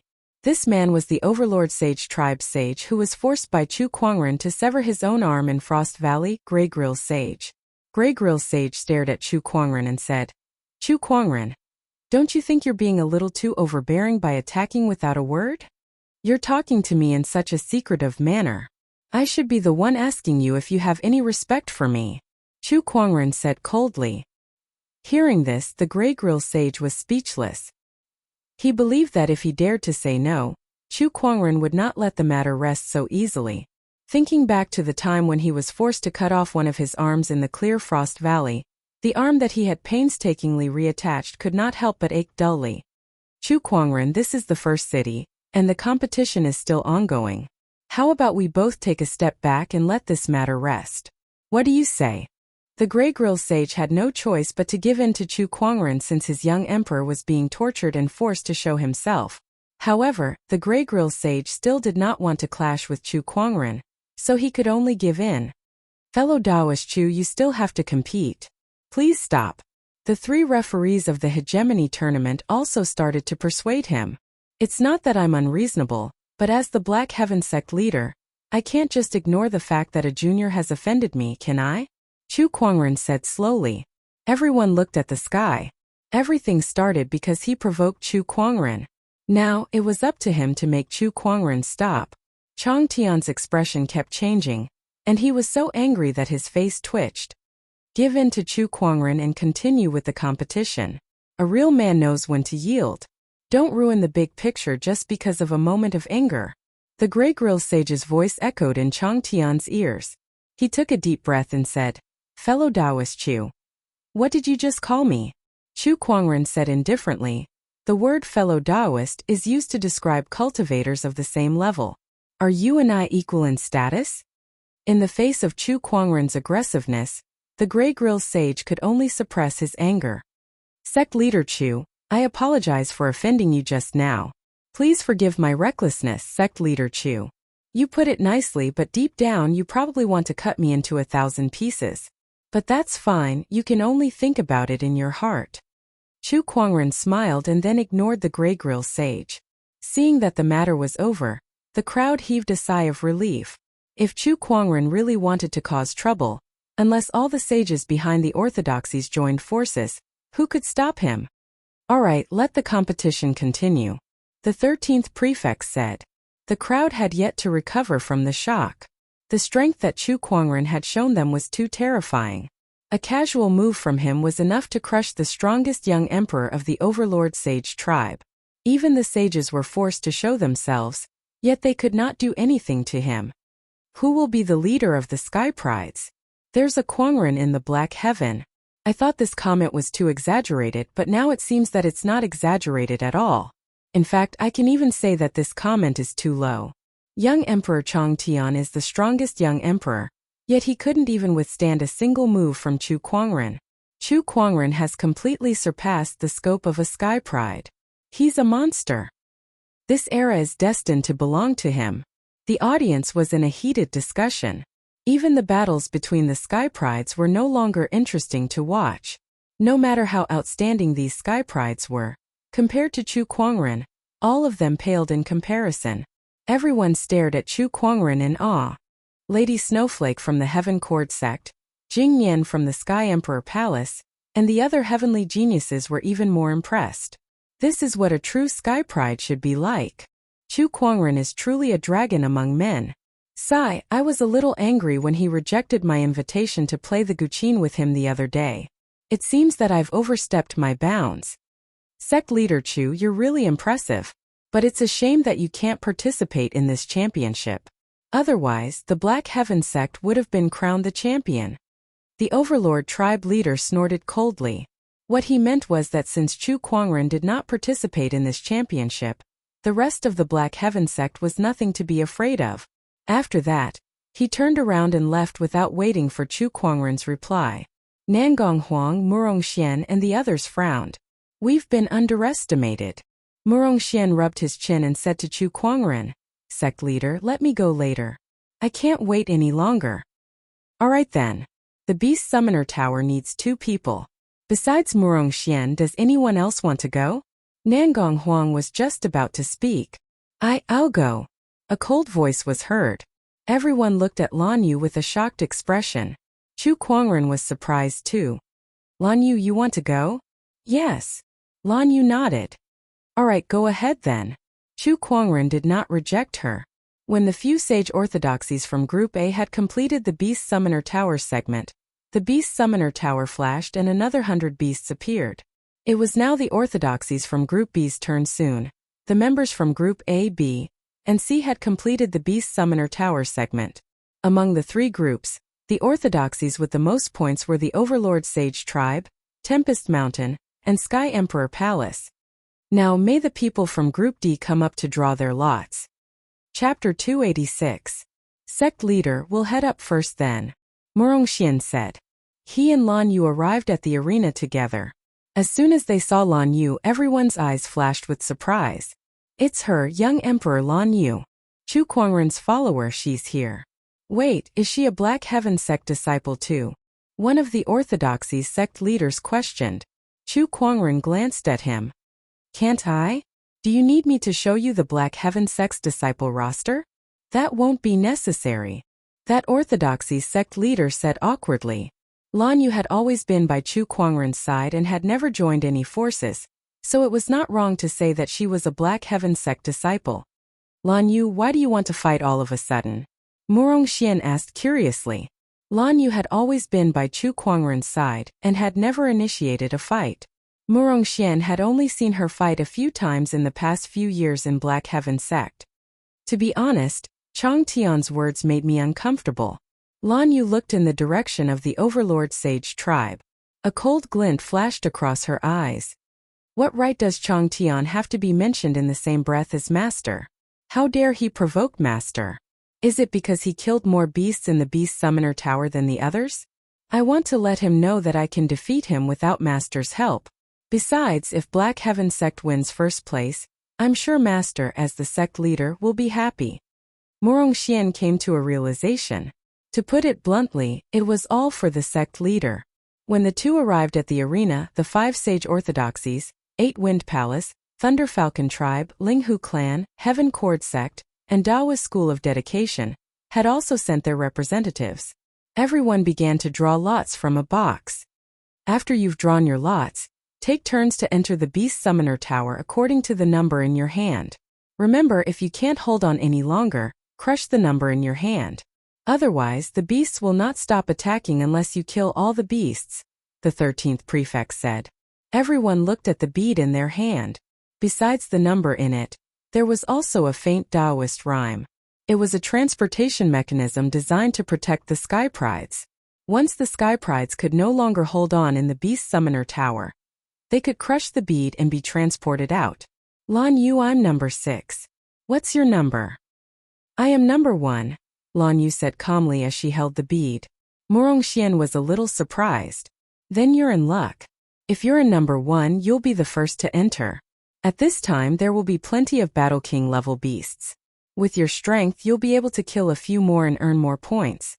There were 100 beasts in the Beast Summoning Tower, and they were divided into 4 categories: Battle Monarch, Honorable, Honorable, and Supreme Honorable. Generally speaking, even a young emperor would have a hard time dealing with an Honorable Supreme or even an Honorable Supreme. Therefore, the prodigies who participated in this round mainly targeted the Battle Monarch or Venerable level demonic beasts. The later they went in, the more Battle Kings and Venerable demonic beasts would be killed, and they would have to face even more powerful demonic beasts. You're right. I think this round is all about luck, Lan Yu said calmly as he looked at the Beast Summoning Tower. Upon hearing her words, the 13th prefect replied indifferently, rather than relying on luck, the most important thing in this segment is to act according to one's capabilities. Hunt the most demon beasts according to one's abilities. No, I think this round is all about luck. Lan Yu walked to the front of the Beast Summoning Tower and looked at the towering tower before her. She said indifferently, "These 100 beasts are all mine." As soon as he said this, everyone present gasped in shock. What? Did they hear wrongly? Lan Yu wanted to challenge 100 beasts. Among the first 3 groups, the strongest and most arrogant overlord sage tribe, Changtian, had only challenged 50 beasts. That was already enough to shock countless people. Now Lan Yu wanted to challenge 100 beasts in front of them. In other words, all the beasts in the Beast Summoning Tower. Crazy. The only thought in everyone's mind was that young Emperor Lan Yu had gone crazy. All the demonic beasts, including 4 supreme martial artists and 1 supreme martial artist, how could she dare to do that? She must be crazy. Are all the people around Chu Kuangren crazy? The audience erupted into a flurry of discussion. Meanwhile, in the skybox, Chu Kuangren was stunned when he heard that Lan Yu wanted to challenge 100 beasts. Then he laughed out loud. This B***starred has been with me for a long time. Her style of doing things is becoming more and more like mine. Chu Kuangren laughed. Beside him, Nangong Huang and the others smiled bitterly. Sect leader, aren't you worried at all? That's 100 beasts we're talking about. Can Lan Yu really handle it? Yeah, there's even an honorable supreme among them. Compared to Nangong Huang and the others who were worried, Chu Kuangren was much calmer. He said, "Don't worry. I know Lan Yu better than any of you. Since she's doing it, it means she's confident. Watch carefully. She's going to shine today." In the direction of the Overlord Sage tribe, Changtian's face darkened when he heard that Lan Yu wanted to challenge 100 beasts. That number was twice his. This B***starred is really bold. I'd like to see how she'll handle 100 beasts. He did not believe it. 100 beasts would be extremely taxing even for him. He did not believe that Lan Yu could defeat all the beasts. 100 beasts? Are you out of your mind? Ling Huteng frowned and looked at Lan Yu. Beside him, Lei Mingtian sneered. This pretty girl must have gone crazy after being with Chu Kuangren for so long. The 13th prefect looked at Lan Yu and said sternly, "Are you sure you want to challenge 100 beasts? It's not too late to back out now. There's no need for that. It's just 100 beasts. No one's going to collect your corpse if you die." The 13th prefect snorted. He was starting to think that the Black Heaven sect was here to cause trouble.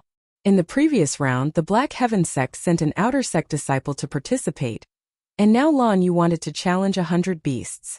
What was wrong with the disciples of this sect? A crooked stick will have a crooked shadow. The 13th prefect snorted in his heart. A sect leader would have the same kind of disciple. To him, these people must have learned from Chu Kuangren. Lan Yu did not know what the 13th prefect was thinking. She came to the beast summoner tower and casually threw the bead on the ground. This scene made everyone suck in a breath of cold air. That bead was a life-saving mechanism. She threw it away just like that. Is she really confident that she can defeat all the beasts? Or is she just going to stake it all on this? C Kami, it's just a competition. She doesn't have to put her life on the line. Isn't this a little too crazy? Lan Yu, who is this B*** starred? Don't you know? She's the sky pride that the divine predictor said is comparable to the emperors of old. If she's that powerful, why haven't I heard of her in the past few years? She's very low-key and rarely fights, so her reputation is far below the other young emperors. If it weren't for the divine predictor's comment, I don't think anyone would know about her. Chapter 287. In the Beast Summoning Tower. As soon as Lan Yu walked in, she was greeted by more than 10 wolf-like beasts, each of them emitting a powerful aura. These were all battle monarch-level beings. Roar, roar! The wolf-like beasts roared, sending out sound waves that felt like they were real. Lan Yu had changed into a set of silver-white armor and held a glowing scepter in her hand. Her body was shrouded in an endless divine glow, making her look like a Valkyrie. As soon as the scepter landed, an extremely dense light-based Taoist rhyme spread out. One by one, the battle monarch wolf-like beasts were crushed by the terrifying light-based Taoist rhyme, turning into spiritual qi and dissipating. At that moment, more than 10 flying beasts flew out from above Lan Yu's head at an extremely fast speed. Their claws glowed with a metallic luster, and once caught, even an honorable would be severely injured. Holy protection!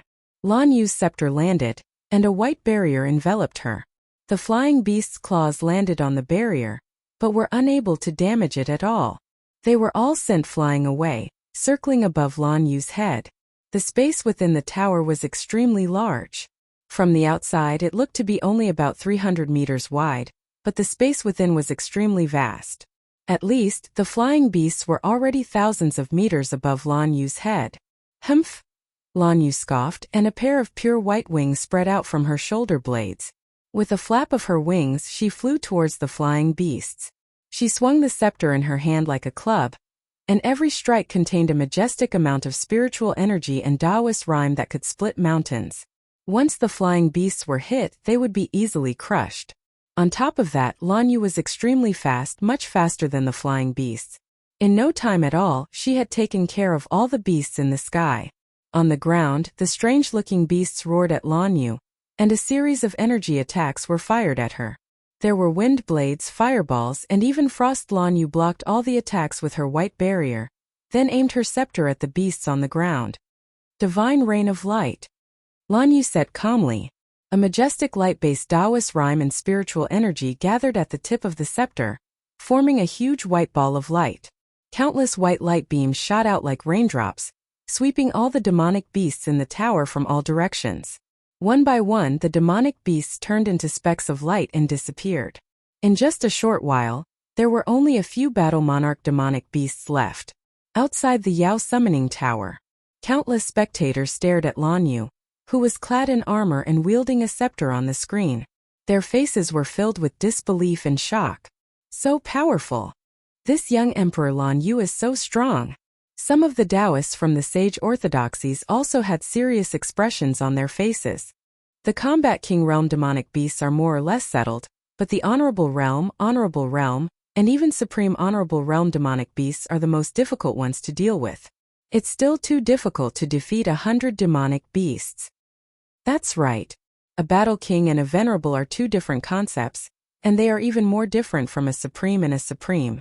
Apart from being difficult to deal with, the amount of spiritual power she has to consume to deal with so many demonic beasts is also inestimable. No matter how pessimistic the spectators were about Lan Yu did not stop attacking inside the beast summoning tower. She flapped her wings and waved her scepter. Rays of Taoist rhymes exploded from her body as she unleashed all sorts of techniques. The monstrous beasts were killed one after another. The terrifying strength of the monstrous beasts shocked everyone watching the battle from the outside. Roar! At that moment, A scorching fireball exploded from not too far away towards Lan Yu. It shattered the light barrier and sent her flying. It's an honorable realm demonic beast has made its move. The crowd looked over. On the screen there was a demonic beast that looked like a tiger spitting out scorching flames and exuding a murderous aura. Other than this ferocious tiger, there was also a giant black ape, a giant python and an 8-armed spider. These 4 were the 4 honorable realm demonic beasts of the beast summoning tower. Lan Yu suffered a blow from the honorable realm demonic beast, causing blood to trickle down the corner of her mouth. She stood up and killed the last honorable realm demonic beast.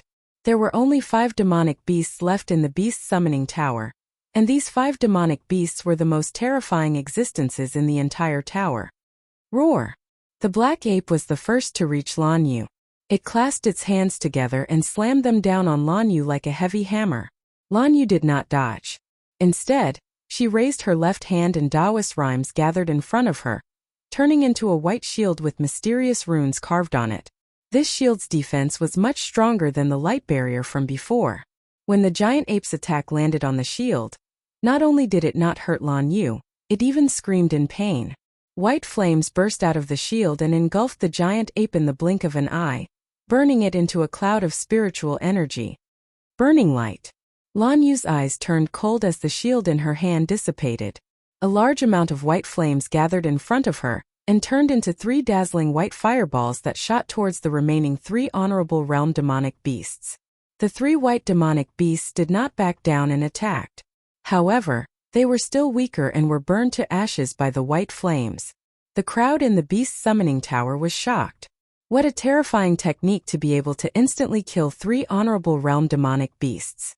This Lan Yu is too powerful. Yeah, even the young Emperor Chang Tian is only SOSO. In the skybox, Chu Kuangren's eyes were filled with admiration. The sage ruler of light's inheritance is indeed suitable for Lan Yu. With the help of the sacred radiant physique, these techniques will be even more terrifying than the sage ruler of light in the future. Whether it was the holy protection, shield of light, or burning light, these were all sage techniques that Lan Yu had obtained from the scepter of light that belonged to the sage ruler of light. As Lan Yu's strength improved over the years, she could now use these techniques with ease. She rarely fought, so not many people had seen her in action. Now that she had shown in the beast summoning tower, her techniques had amazed the world. There's only one left, Nangong Huang said solemnly. The last one was the strongest honorable supreme in the beast summoning tower. Everyone watched with rapt attention. Inside the beast summoning tower, Lan Yu, who had used her sage techniques consecutively, was exhausted. She half knelt on the ground, her face pale and cold sweat dripping from her forehead. At that moment, a huge blood-red eye suddenly opened at the top of the beast summoning tower. Its pitch-black pupils gurgled, revealing a sinister and evil intent. You're the last demonic beast, right? Lan Yu slowly stood up and looked up at the blood-red eye at the top. Her body emitted a dazzling white light. I've saved this technique just for you. Lan Yu rose into the air and spread her wings. The armor on her body emitted an endless white light, and her silver-white hair danced in the wind. She exuded an inviolable holy aura. Countless people who witnessed this scene would never forget it for the rest of their lives. Judgment of light. A white spear formed in Lan Yu's hand and she threw it at the blood-red eye. The blood-red eye seemed to sense a threat. Red light gathered in its eyes, and a red beam of light shot out. This beam of light was extremely terrifying. Even an honorable supreme would be killed by it. The white spear and the red beam of light collided. Red and white energy spread out like lightning. The entire beast summoning tower shook. In the end, the white spear shattered the beam of light and pierced the blood-red eye. The last demonic beast was killed. Lan Yu had won a complete victory against 100 beasts. Chapter 288. 1 against 100, a resounding victory. The strength displayed by Lan Yu amazed every spectator. All the sky prides were dumbfounded. The moment Lan Yu walked out of the beast summoner tower, the crowd cheered. That's amazing. That's amazing. Who is she? I recognize her. She's the young Emperor Lan Yu.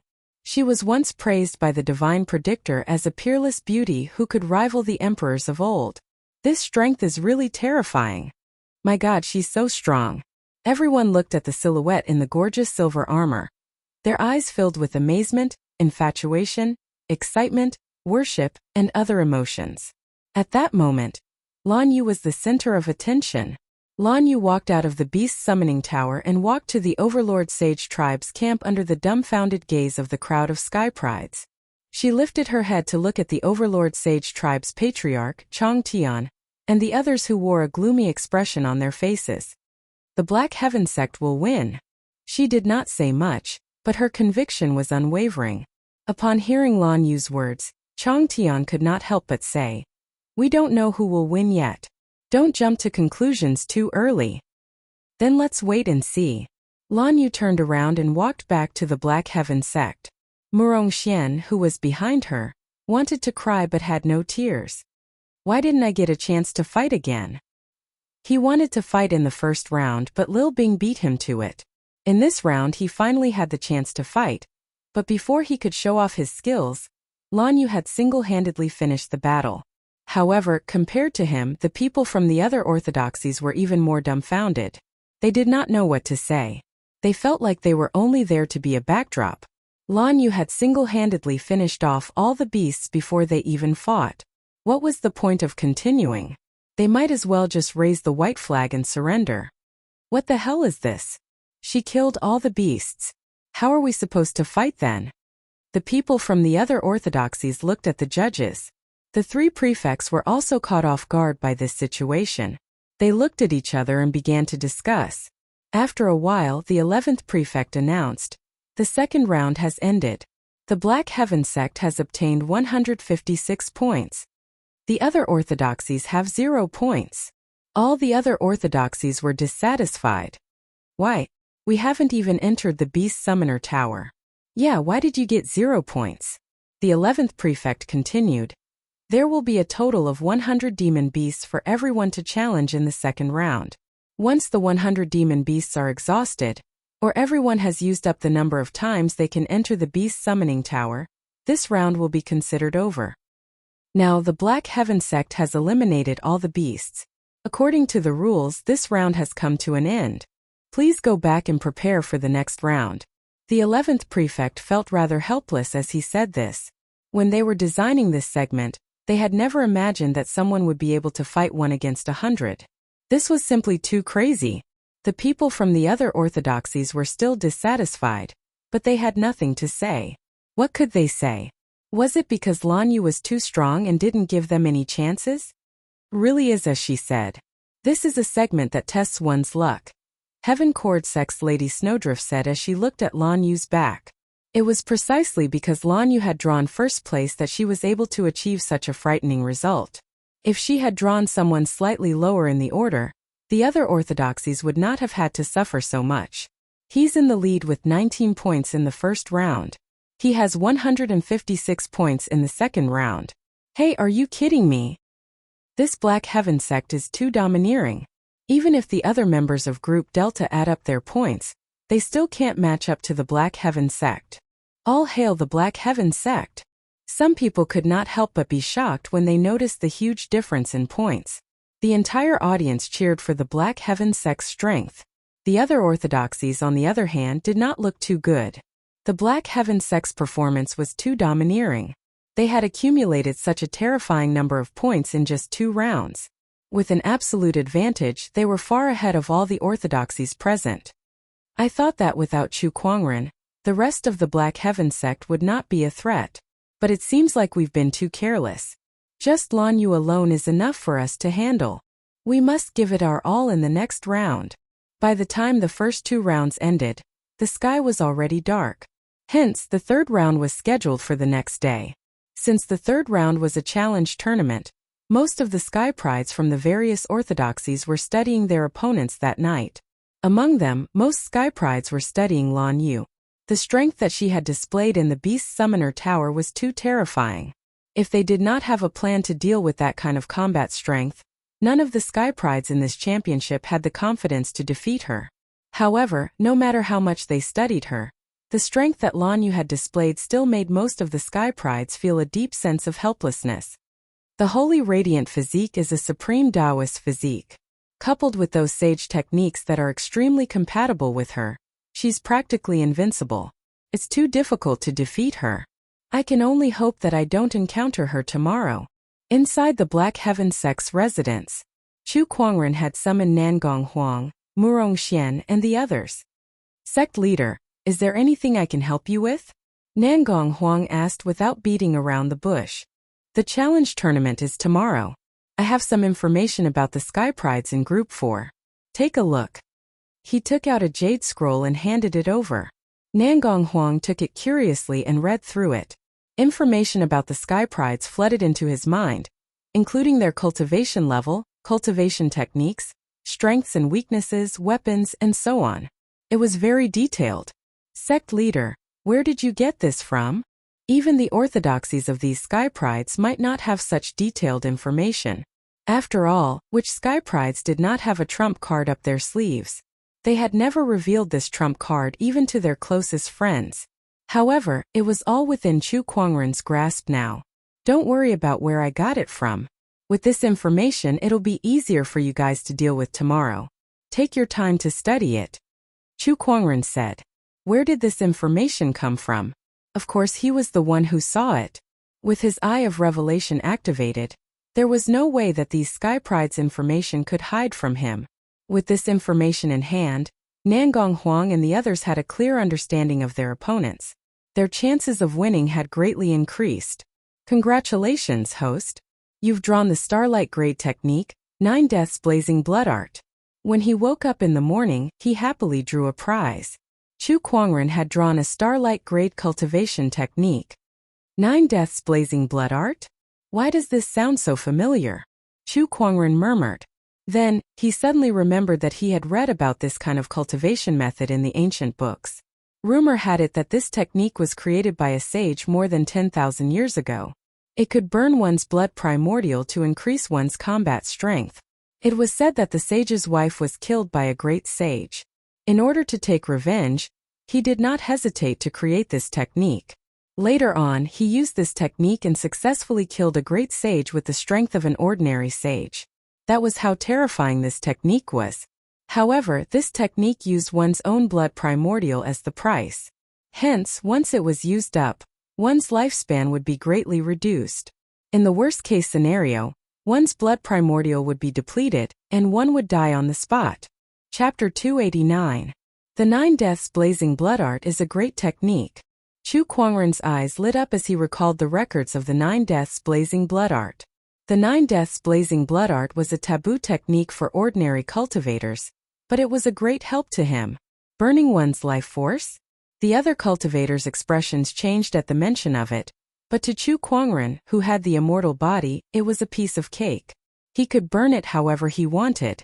If he could burn it to death, he would lose.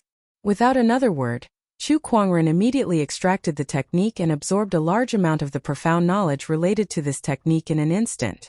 I'll give it a try next time. Chu Kuangren smirked. He was not in a hurry to use it. It was the second day of the championship. The third segment had begun. Early in the morning, the auditorium was already filled to the brim. There were also many cultivators flying in the sky. It was a sea of people. The third segment is about to begin. I wonder what's going to happen this time. I'm really looking forward to it. Yeah, what happened yesterday was just too shocking.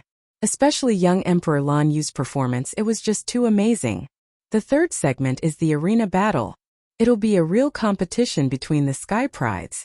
It'll be more exciting. As the crowd waited expectantly, the Sky Prides from each orthodoxy entered the arena one by one.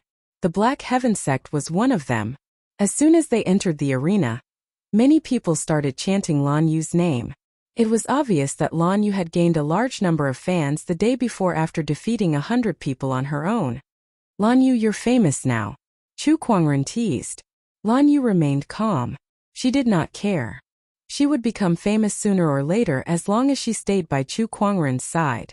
The 3 prefects appeared in the arena. Today is the third segment of the championship. Each group will send out 2 Sky Prides. Each group has 6 orthodoxies, which means 12 Sky Prides will compete. 10 points will be awarded for every win until the final winner is decided. We'll start with Group A now. the 13th prefect said. Soon the third segment began. Chu Kuangren and the others went to the observation platform to watch the battles. While they were watching, Nangong Huang and the others compared the information Chu Kuangren gave them yesterday with the Sky Prides who were competing. To their surprise, they realized that the information that Chu Kuangren had given them was shockingly similar to the techniques that these Sky Prides had displayed. TSK, where did the sect leader get this information from? It's too accurate. Nangong Huang exclaimed. There's nothing to be alarmed about. Sect leader always has some mystical abilities that we don't know about, Murong Xian said as if he was used to it. That's true. They were even more confident about this competition. The geniuses of the other orthodoxies only knew a little about them, but they knew everything about their opponents. This was too great of an advantage. Defeat! A furious roar resounded in the arena.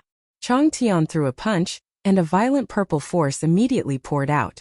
The huge force sent his opponent flying on the spot. He defeated his opponent effortlessly. After everything was done, Chang Tian looked in the direction of the Black Heaven sect. His gaze landed on Lan Yu as if he was provoking her. This fellow really doesn't learn his lesson. Chu Kuangren shook his head and said, He's provoking me. There's no need to trouble young master. If we meet in the tournament, I'll deal with him myself. Lan Yu said calmly. All right, I believe you. Chu Kuangren nodded. Besides Chang Tian from the Overlord Sage tribe, there were also Sky Prides from other Sage orthodoxies who performed well. For example, Tempest Mountain's Ling Feng, Sky Emperor Palace's Jing Nian, a young man named Chang Ao, and the Nine Fortune Pavilion's young emperor. These people could be strong opponents for Nangong Huang and the others. It was already the next day when the matches for Group A, Group B, and Group C ended. It was finally Group D's turn for the Black Heaven sect. The Linghu clan, Thunder Falcon tribe, and a few other orthodoxies sent out their respective Sky Prides. Chu Kuangren also sent Murong Xian and Nangong Huang to fight. The crowd was surprised to see those two. They thought Chu Kuangren would send out Lan Yu again. After all, his opponent's strength was undeniable. As long as Lan Yu fought, victory was almost guaranteed. However, Chu Kuangren did not do anything. This is good too. It gives us a chance. Besides Chu Kuangren and Lan Yu, the others can't be that strong. With our strength we might not lose. That's right. The crowd of Sky Prides breathed a sigh of relief. Both Murong Xian and Nangong Huang frowned. Seems like we've been underestimated. Indeed. Murong Xian and Nangong Huang looked at each other. They were eager to find someone to test out the results of these days of training. Now please draw your lots, the 13th prefect said. The crowd began to draw lots to choose their opponents. To prevent themselves from drawing their own orthodoxies, they would always choose someone from another orthodoxy before drawing lots. Soon their opponents and the number of matches were determined. Group D's first match was between Murong Xian and Linghu Teng. In the arena, Murong Xian stood with his sword in hand, looking energetic. Opposite him, Linghu Teng glanced at Murong Xian and curled his lips. Xiu, what a disappointment, Murong Xian said. Are you looking down on me? You're not even a young emperor. What right do you have for me to look up to you? Linghu Teng sneered. After all, he was a young emperor, one of the most outstanding young men in the world. Although Murong Xian was a Taoist of the Black Heaven sect, everyone knew that a Taoist was much weaker than a young emperor of the other orthodoxies. Do you know? I've been waiting for this match for a long time. Murong Xian smiled. He had been wanting to fight in the previous 2 rounds but had never succeeded. He had been holding back until now. Now he finally had the chance to fight. Oh, is that so? Then I'll let you. Whoosh!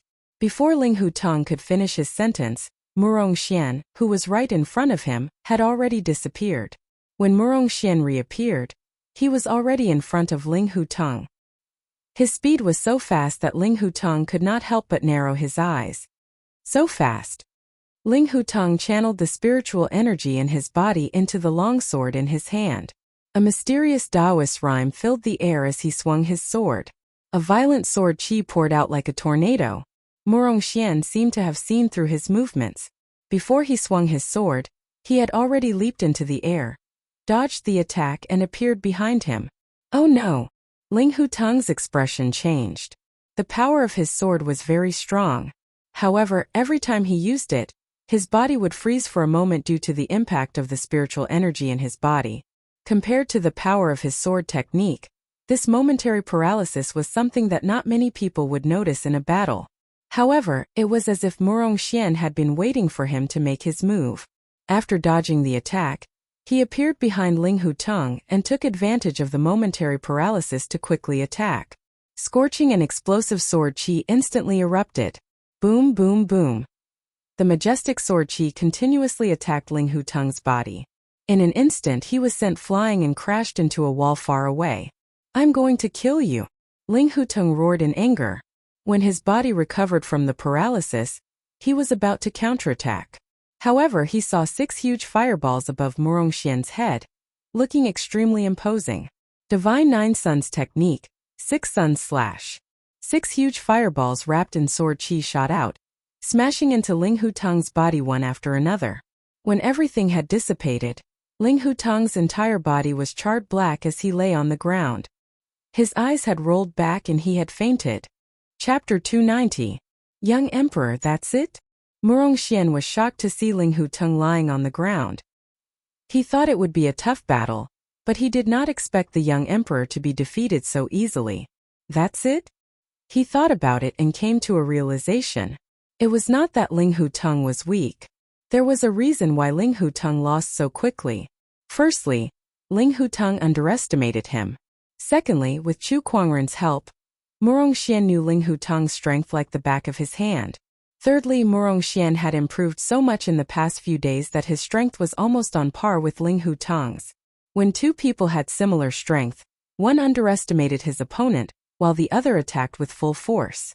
One knew nothing about his opponent while the other knew everything about him. It made sense for Ling Hutong to lose so quickly. Murongxian could understand it, and some of the sect leaders and sky prides could too. However, most of the audience did not. All they saw was Murongxian's powerful attack and defeat the young Emperor Ling Hutong in the blink of an eye. This kind of terrifying and peerless combat strength caused everyone to exclaim in admiration. "Oh my God! Who is this person? He defeated Ling Hutong in just a few moves. How did the Black Heaven sect have such a powerful sky pride? That's too scary. Murongxian, I know him. I heard that Chu Kuangren killed 2 sages in the Murong clan a year ago because of him. Oh my God, the Black Heaven sect was way ahead with 19 points in the first round. In the second round, Lan Yu fought 100 people alone and took all the points. Now Murongxian defeated the young emperor in just 2 to 3 moves. Is the Black Heaven sect on drugs? This is too crazy." Murongxian enjoyed the cheers and praises from the crowd. He opened his arms and said, "The Black Heaven sect is the strongest. No one can stop us. We will definitely win this hegemony tournament." His declaration of victory pushed the atmosphere to its peak. Black Heaven sect. Black Heaven sect. Black Heaven sect. Everyone was shouting the Black Heaven sect's name. No one thought that Murongxian was bragging because the strength that the Black Heaven sect had displayed had convinced everyone. The Black Heaven sect was unstoppable. Is everyone from the Black Heaven sect so arrogant? However, compared to the excitement of the audience, the sky prides of the opposing orthodoxies had ugly expressions on their faces. If the Black Heaven sect took all the limelight, then what was the point of their existence? Was he trying to show off the strength of the Black Heaven sect? In the skybox, Chu Kuangren laughed out loud. I didn't realize that Murongxian was actually this flirtatious. He did not object to this. Murongxian and the others who had been tortured by him for more than 2 months, were qualified to enjoy such cheers. They had the strength to be so arrogant. Group D second match. It was Lady Snowdrift from the Heaven Court sect against a genius from the 8-Wind Palace. Fairy Snowdrift held a guqin in her hands, and the sound of the guqin could disturb one's mind. There were also guqin waves that spread with spiritual power, attacking the prodigy from afar. Compared to Murongxian's quick battle, this one lasted for less than an hour. In the end, Lady Snowflake emerged victorious. The 3rd, 4th and 5th matches lasted for 4 hours. The 6th match. Nangong Huang walked into the arena. It's finally my turn. The corner of his lips curled up slightly as he looked at his opponent. His opponent was a sky pride from the Thunder Falcon tribe. Although he was not as strong as the young Emperor Lei Mingtian, he was still quite strong. Unfortunately, his opponent was Nangong Huang. Thunder Falcon tribe, I remember you had 2 young emperors in the past, right? One of them was the young Emperor Lei Ao from the old era, but he was killed by my sect leader. The current young Emperor Lei Mingtian was also defeated by my sect leader. Speaking of which, there's quite a bit of history between you and the Black Heaven sect. Nangong Huang smiled faintly. Cut the crap. Bring it on. The Sky Pride from the Thunder Falcon tribe stared at Nangong Huang with a solemn expression. Silver-white lightning gathered around his body, and with a stomp on the ground, his entire body shot out like a cannonball. Nangong Huang swung the deep abyss rainbow in his hand towards the void, and a surge of sword chi exploded like a tsunami. The area of attack covered half of the arena, and the Sky Pride from the Thunder Falcon tribe was sent flying. With just one slash, the Sky Pride from the Thunder Falcon tribe was sent flying. His body was cut by the sword chi, and he could no longer fight. Sage Technique, Tidal Sword Technique. Nangong Huang sheathed his long sword and smiled faintly. He ignored the Thunder Falcon tribe Sky Pride, sheathed his sword, and turned around to leave. All that was left was the cheering audience. The Black Heaven sect won again. One slash, just one slash. That's amazing. No one can stop the Black Heaven sect now. Sage Technique? A sage technique that's never been seen before. Which sage from the Black Heaven sect created this new technique? Some of the Orthodoxy sect leaders who knew about the Black Heaven sect were puzzled. Every Orthodoxy only had a few sage techniques. It was the same for the Black Heaven sect. However, they had never seen the sage technique that Nangong Huang used before. There were 2 possibilities. It was either Nangong Huang's own opportunity, or the Black Heaven sect had gained another sage technique. If it was the latter, it meant that Nangong Huang was not the only one who knew this sage technique. The other disciples of the Black Heaven sect might also know this sage technique.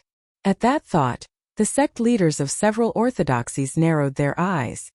Had the Black Heaven sect grown so powerful without them realizing it? 6 orthodoxies, 12 Sky Prides, and 6 of them had already won. The 6 of them were Nangong Huang and Murong Xian from the Black Heaven sect, Lei Mingtian from the Thunder Falcon tribe, Lady Snowflake and Xiao Tianai from the Heaven Cord sect, and Li Yin from the Supremacy Dao Palace. As for the Linghu clan and 8 Wind Palace, none of them advanced to the next round. Especially the Linghu clan, their young emperor had been knocked unconscious by Murong Xian in just a few moves. They had lost all face. The 6 of them drew lots again for a new round of matches. Lei Mingtian? Nangong Huang looked at the opponent he drew and could not help but look surprised. Looks like the Black Heaven sect and the Thunder Falcon tribe are fated to meet each other again. My opponent is Lady Snowflake from the Heaven Cord sect. Tisk, it's quite embarrassing to hit a woman. Murong Xian laughed. Then I hope Brother Murong will go easy on me. Lady Snowflake walked towards Murong Xian and smiled faintly. Not a problem. We're in the first round and it's about to start, Murong Xian said as he noticed the number of matches. Soon, the remaining Sky Prides left the arena. Murong Xian and Lady Snowflake stood about 10 feet apart from each other. Begin. The judge gave the order. Lady Snowflake immediately took out her guqin and plucked the strings with all 10 fingers. Guqin notes turned into sharp blades that sliced through the air. Heavenly Radiant Sword Technique. Murong Xian growled as his Crimson Sun Taoist physique was activated to its limit. A grand sun phenomenon appeared in the sky. With a slash of his sword, a majestic sword chi wrapped in a brilliant heavenly might slashed towards Lady Snowflake. Wherever it went, the guqin notes and sharp blades were shattered. Lady Snowflake's beautiful eyes widened when she saw this. Her first move was an ultimate move.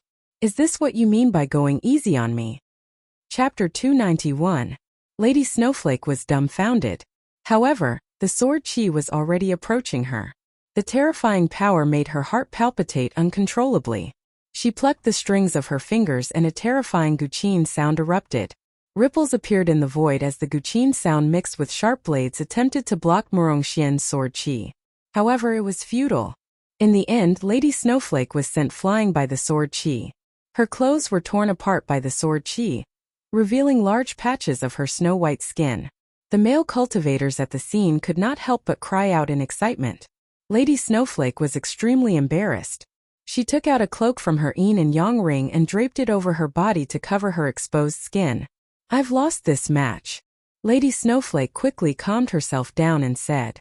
The Black Heaven sect had won another match. The second match of the second round of the third segment. It was Nangong Huang versus Lei Mingtian. Both of them stood in the arena with extremely powerful Taoist rhymes emanating from their bodies, intertwining and colliding in the void. Nangong Huang, I didn't expect your strength to improve to such a level in just over a year. And that Murong Xian is also impressive. Lei Mingtian said calmly. Did you come up here just to praise us? You? Lei Mingtian's expression darkened.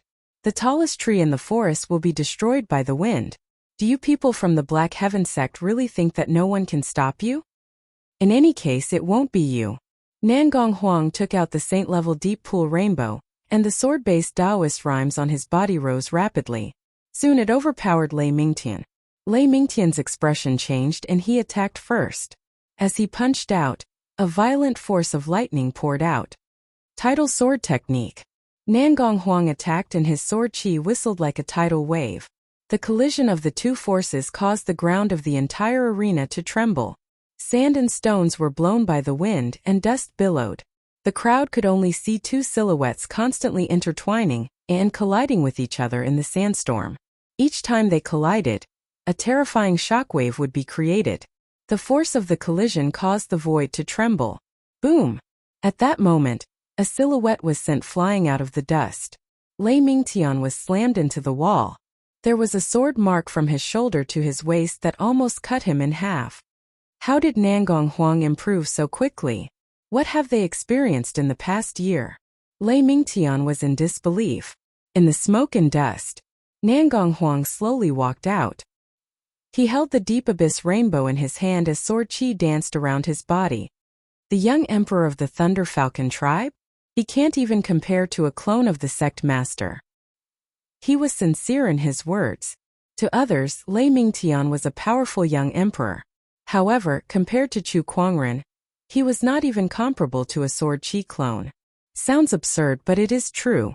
Because of this, no matter how much progress Nangong Huang, Murong Xian, and the others had made, they did not dare to be complacent. That was because their sect leader was Chu Kuangren. He was a person that they would work hard for and spend their entire lives chasing after. Compared to Chu Kuangren, this little bit of progress they had made was nothing. Damn it! Upon hearing Chu Kuangren's name, Lei Mingtian became even more enraged. He leaped into the air and reverted to his true form. The silvery white lightning that surrounded his body gradually turned into a crimson-red color, making him even more ferocious and violent. Crimson lightning skyfall. With a long roar, Lei Mingtian flapped his wings and a terrifying crimson lightning descended from the sky like a python towards Nangong Huang. The power of that attack was extremely terrifying. The lightning-based Taoist rhyme that emanated from it made every sky pride at the scene shudder. Even Nangong Huang had a solemn look on his face. Yin-yang rotation. Sun and moon shattering. Both of Nangong Huang's eyes were flowing with black and white energy. It was his pinnacle Taoist physique, the yin-yang god eye. With a loud roar, Nangong Huang's eyes spewed out a divine yin-yang light that contained the endless yin-yang rotation Taoist rhyme. The crimson lightning and the divine yin-yang light collided into each other and exploded into a dazzling brilliance. Even the void seemed to be distorted by it. The terrifying shockwave spread out in midair. Both Nangong Huang and Lei Mingtian were affected by the recoil of that energy. Nangong Huang was fine since he only suffered minor injuries. However, Lei Mingtian was not so lucky. He was already severely injured by Nangong Huang, and now that he was hit by that shockwave, he fell from midair onto the ground. Damn it! Lei Mingtian struggled to get up and fight again. However, he was sent flying by Nangong Huang's sword chi, and the battle was over. Nangong Huang had won. If we let the Black Heaven sect continue to win like this, the gap between them will only get bigger and bigger. It'll be useless even if they win the following battles. At this point in the competition, who cares about the points anymore? All we care about now is our pride.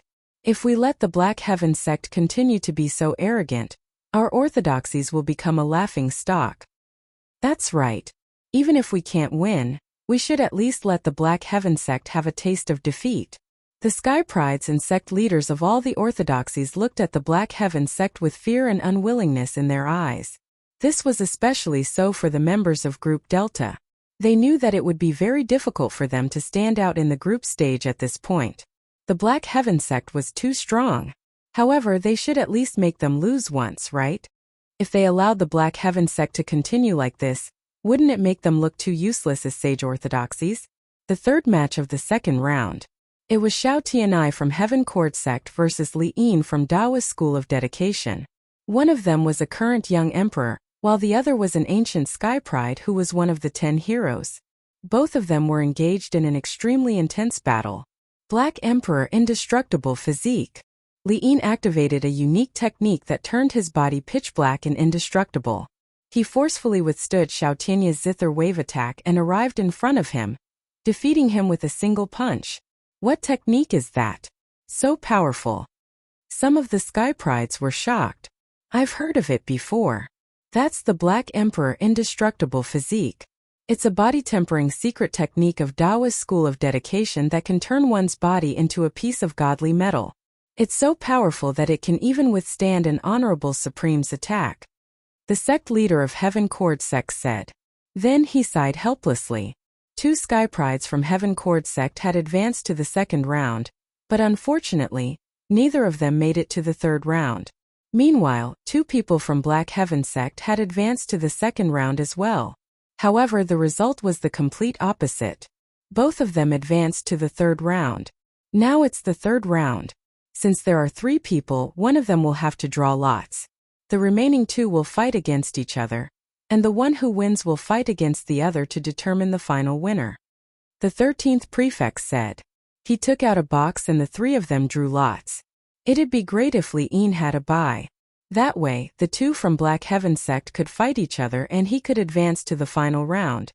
One of the Sky Prides said. The others agreed with him. It was not that they had a good impression of Li Yin, but they simply could not bear to see Black Heaven sect being so domineering and embarrassing them. Yo, I gotta buy. At that moment, Nangong Huang looked at the bead in his hand. There was nothing on it. Meanwhile, the beads in Murong Xian and Li Yin's hands were engraved with the word battle. F***CK. Black Heaven sect is so lucky. 2 of them advanced to the next round, and now one of them has a bye. Poor Li Yin, he's fighting against 2 people at once. Li Yin's mouth twitched a little. However, he could not blame anyone for being unlucky. Chapter 292. It was the third round of the championship's third segment. Murong Xian versus Li Yin. Once I defeat you, I'll defeat Nangong Huang. The Black Heaven sect's unstoppable momentum shall end here. Black Emperor Indestructible Physique. Li Yin growled. A powerful surge of energy qi erupted from his body, and a mysterious Taoist rhyme surrounded his body. It then attached itself to the surface of his body and quickly dyed his body black like ink. Murong Xian glanced at him and said, Do you know where Nangong Huang is now? Upon hearing that, Li Yin frowned. He scanned the entire arena but did not see Nangong Huang, nor did he see him in the spectator stands. He's gone back. Murong Xian answered. What do you mean? He's not participating in the tournament? What's there to participate for? If I beat you, it'll just be me and him left. We're both from the Black Heaven sect, so it doesn't matter who wins or loses. Li Yin understood, but he was even more annoyed now. I'd like to see how you're going to break my Black Emperor Indestructible Physique. As he spoke, he charged towards Murong Xian. His violent aura was like an ancient ferocious beast, terrifying to behold. However, Murong Xian's eyes turned cold. He did not retreat, but instead slashed out with his sword. Then, an earth-shattering sword qi surged towards Li Yin. Li Yin let out a low roar and stood still. Countless sword qi landed on his body, letting out a series of clanging sounds. It's useless. Your sword qi can't break my body.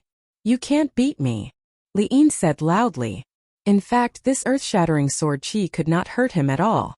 It did not even leave a white mark on his body. Such a powerful physique tempering technique shocked many people. Amazing, he can win. He can beat Murong Xian. The Black Heaven sect's invincible momentum will end here. The crowd of Sky Prides was extremely excited. In the spectator stands, Linghu clan had laughed and said to Chu Kuangren, "It looks like Murongxian is going to lose." "Oh, do you want to make a bet?" Chu Kuangren chuckled. "What bet?" "Let's bet on whether or not Murongxian will win. If he wins, I want 100 million caddies of high-tier spirit stones from your Murong clan. How about that?" Many sage orthodoxies were shocked when they heard this. 100 million caddies of upper spiritual stones was not a small sum. Even a sage orthodoxy would find it difficult to fork out such a sum. Was Chu Kuangren really so sure that Murongxian would win? Patriarch Linghu's heart began to beat a retreat. However, when he saw that Murongxian's sword energy could not harm Li Yin at all, he suddenly had an idea. Could it be that Chu Kuangren was just bluffing? He pretended to be calm, but in reality, he was not sure that Murongxian would win either. However, with his usual style of doing things, it would not be appropriate for him to show it directly. He even used an outrageous bet to hide the uneasiness in his heart. He felt that he would be scared and not dare to bet with him. Patriarch Linghu thought about many things. Then, he looked at Chu Kuangren's calm face and felt that he was right.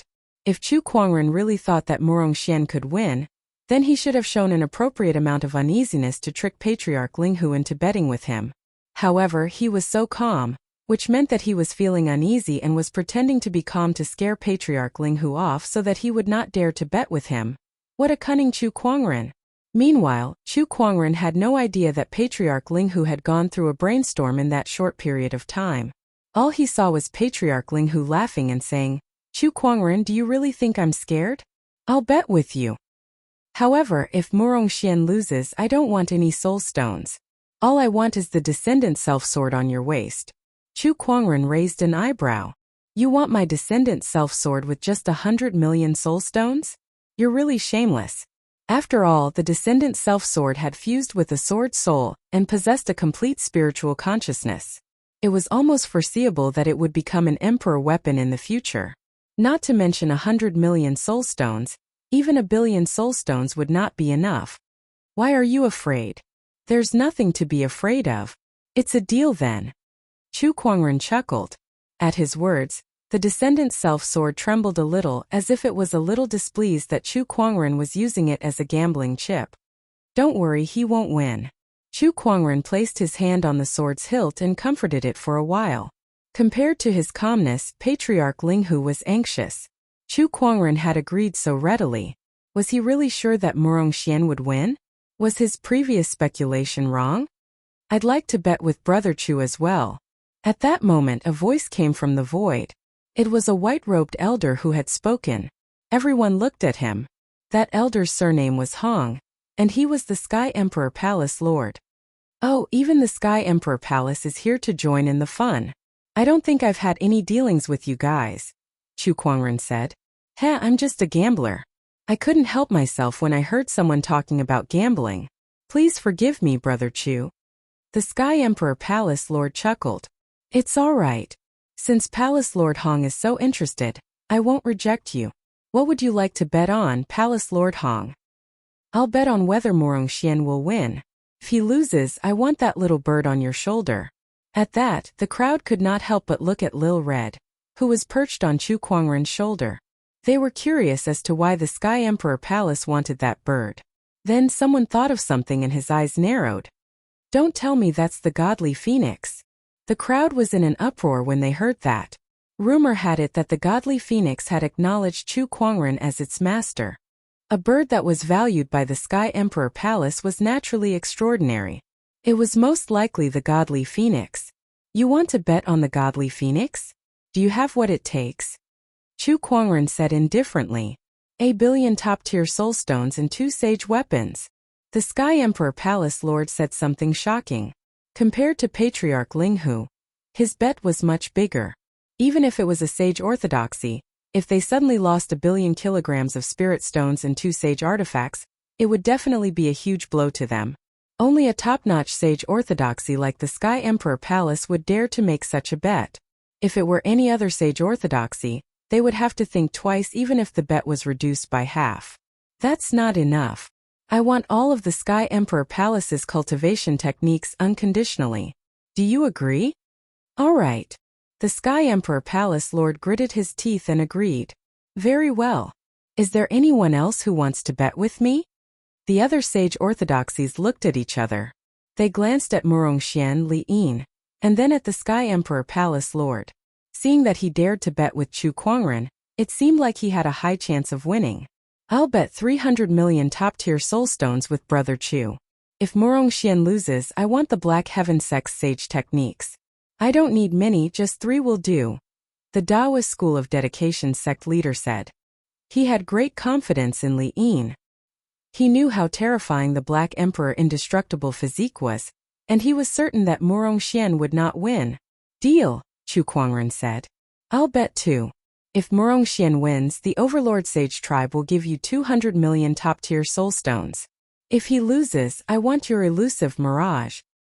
200 million isn't enough. I want 500 million. All right. The Overlord Sage tribe leader gritted his teeth and said. Since everyone is so interested, the Thunder Falcon tribe shall join in the fun as well. If Murongxian loses, I want 100 million top-tier soulstones from the Black Heaven sect. If not, the Thunder Falcon tribe will give you 100 million top-tier soulstones. Sure. Chu Kuangren nodded. Haha, sect leader Chu is so generous. I'll join in the fun as well. Just like the Thunder Falcon tribe, I'll bet 100 million top-tier soulstones. Why don't I join in as well? The Sky Prides from all the sage orthodoxies could not help but gulp when they saw Chu Kuangren making such a shocking bet with the sage orthodoxies leaders. Crazy Chu Kuangren must be crazy. Chapter 293. Crazy. Chu Kuangren is crazy. The Sky Prides from the sage orthodoxies were dumbfounded when they saw how Chu Kuangren had made such a shocking bet with their sect leader. They could not believe that Chu Kuangren would dare to do such a thing.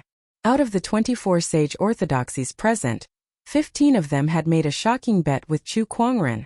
More than half of the sage orthodoxies wanted to take this opportunity to suppress the Black Heaven sect, or rather suppress Chu Kuangren.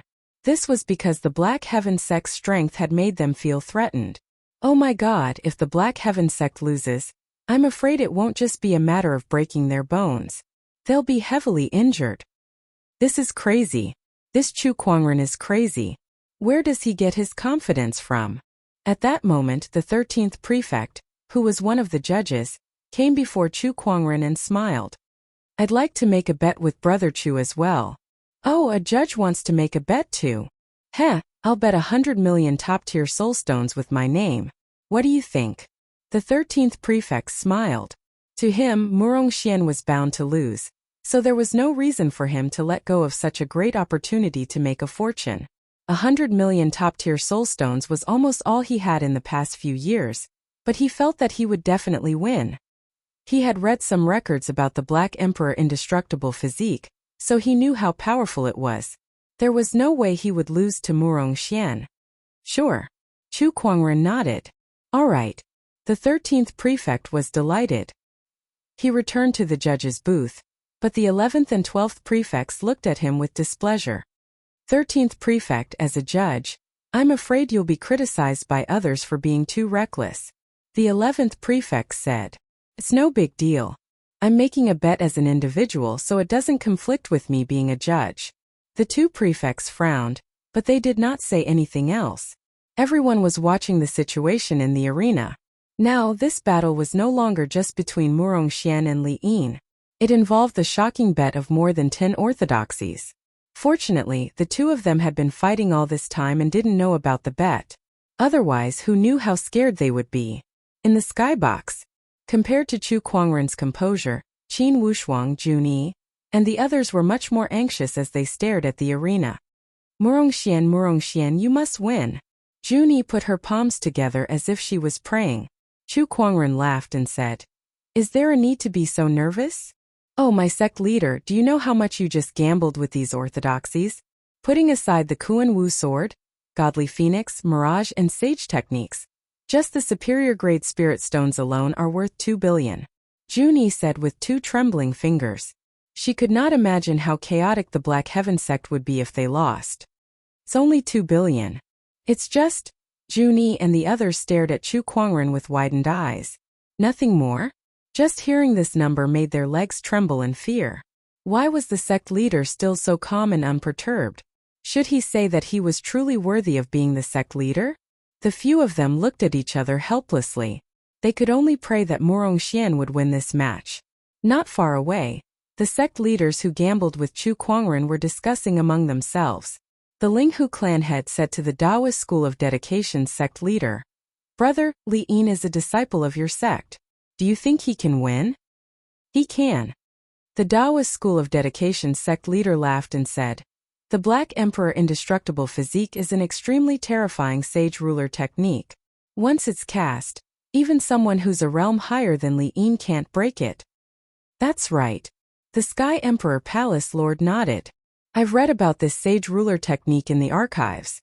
With Murongxian's current cultivation level, even if he's a realm higher, he won't be able to break the Black Emperor Indestructible Physique. That was also the reason why he dared to bet with Chu Kuangren." Hearing the words of the two of them, the sect leaders were completely relieved. That means the Black Heaven sect is going to lose big this time. Haha, I can't wait to see Chu Kuangren's face when he's defeated. It's true that Chu Kuangren is a peerless sky pride, but it's too bad that he's too arrogant. It's time to teach him a lesson. That's right. In the battle arena, the battle between Murongxian and Li Yin was in full swing. With his Black Emperor Indestructible Physique, Li Yin was able to withstand Murongxian's sword qi on his body, making it impossible for him to be hurt. On the contrary, Murongxian had to block every single one of his attacks. At that moment, Li Yin was able to suppress Murongxian. "Haha, where's your arrogance from before? Didn't you say that you're going to defeat me? Why is it so difficult for you to block a few of my punches now? Where's your sword qi? Keep using it." Li Yin laughed out loud and continuously waved his fists. Although Murongxian looked a little battered, if one were to pay attention, one would notice that his eyes were calm and composed. There was not a hint of panic in them. "Lose for me." Li Yin threw a punch and a violent Taoist rhyme erupted like a mountain torrent, sending Murongxian flying a few hundred meters away. Murongxian spat out a mouthful of blood, but he still stood firmly. "Let's see how long you can last." Li Yin decided to use his strongest attack. He raised his hand to the sky, and the surrounding spiritual energy gathered in his palm, gradually forming a pitch-black spear. A Taoist rhyme that was filled with a destructive aura emanated from it. It was extremely terrifying. "Black Divine Spear." Li Yin shouted. This was an attack that was paired with the Black Emperor Indestructible Physique. It was also Li Yin's strongest attack, and he rarely used it. At that moment, the battered Murongxian revealed a smile.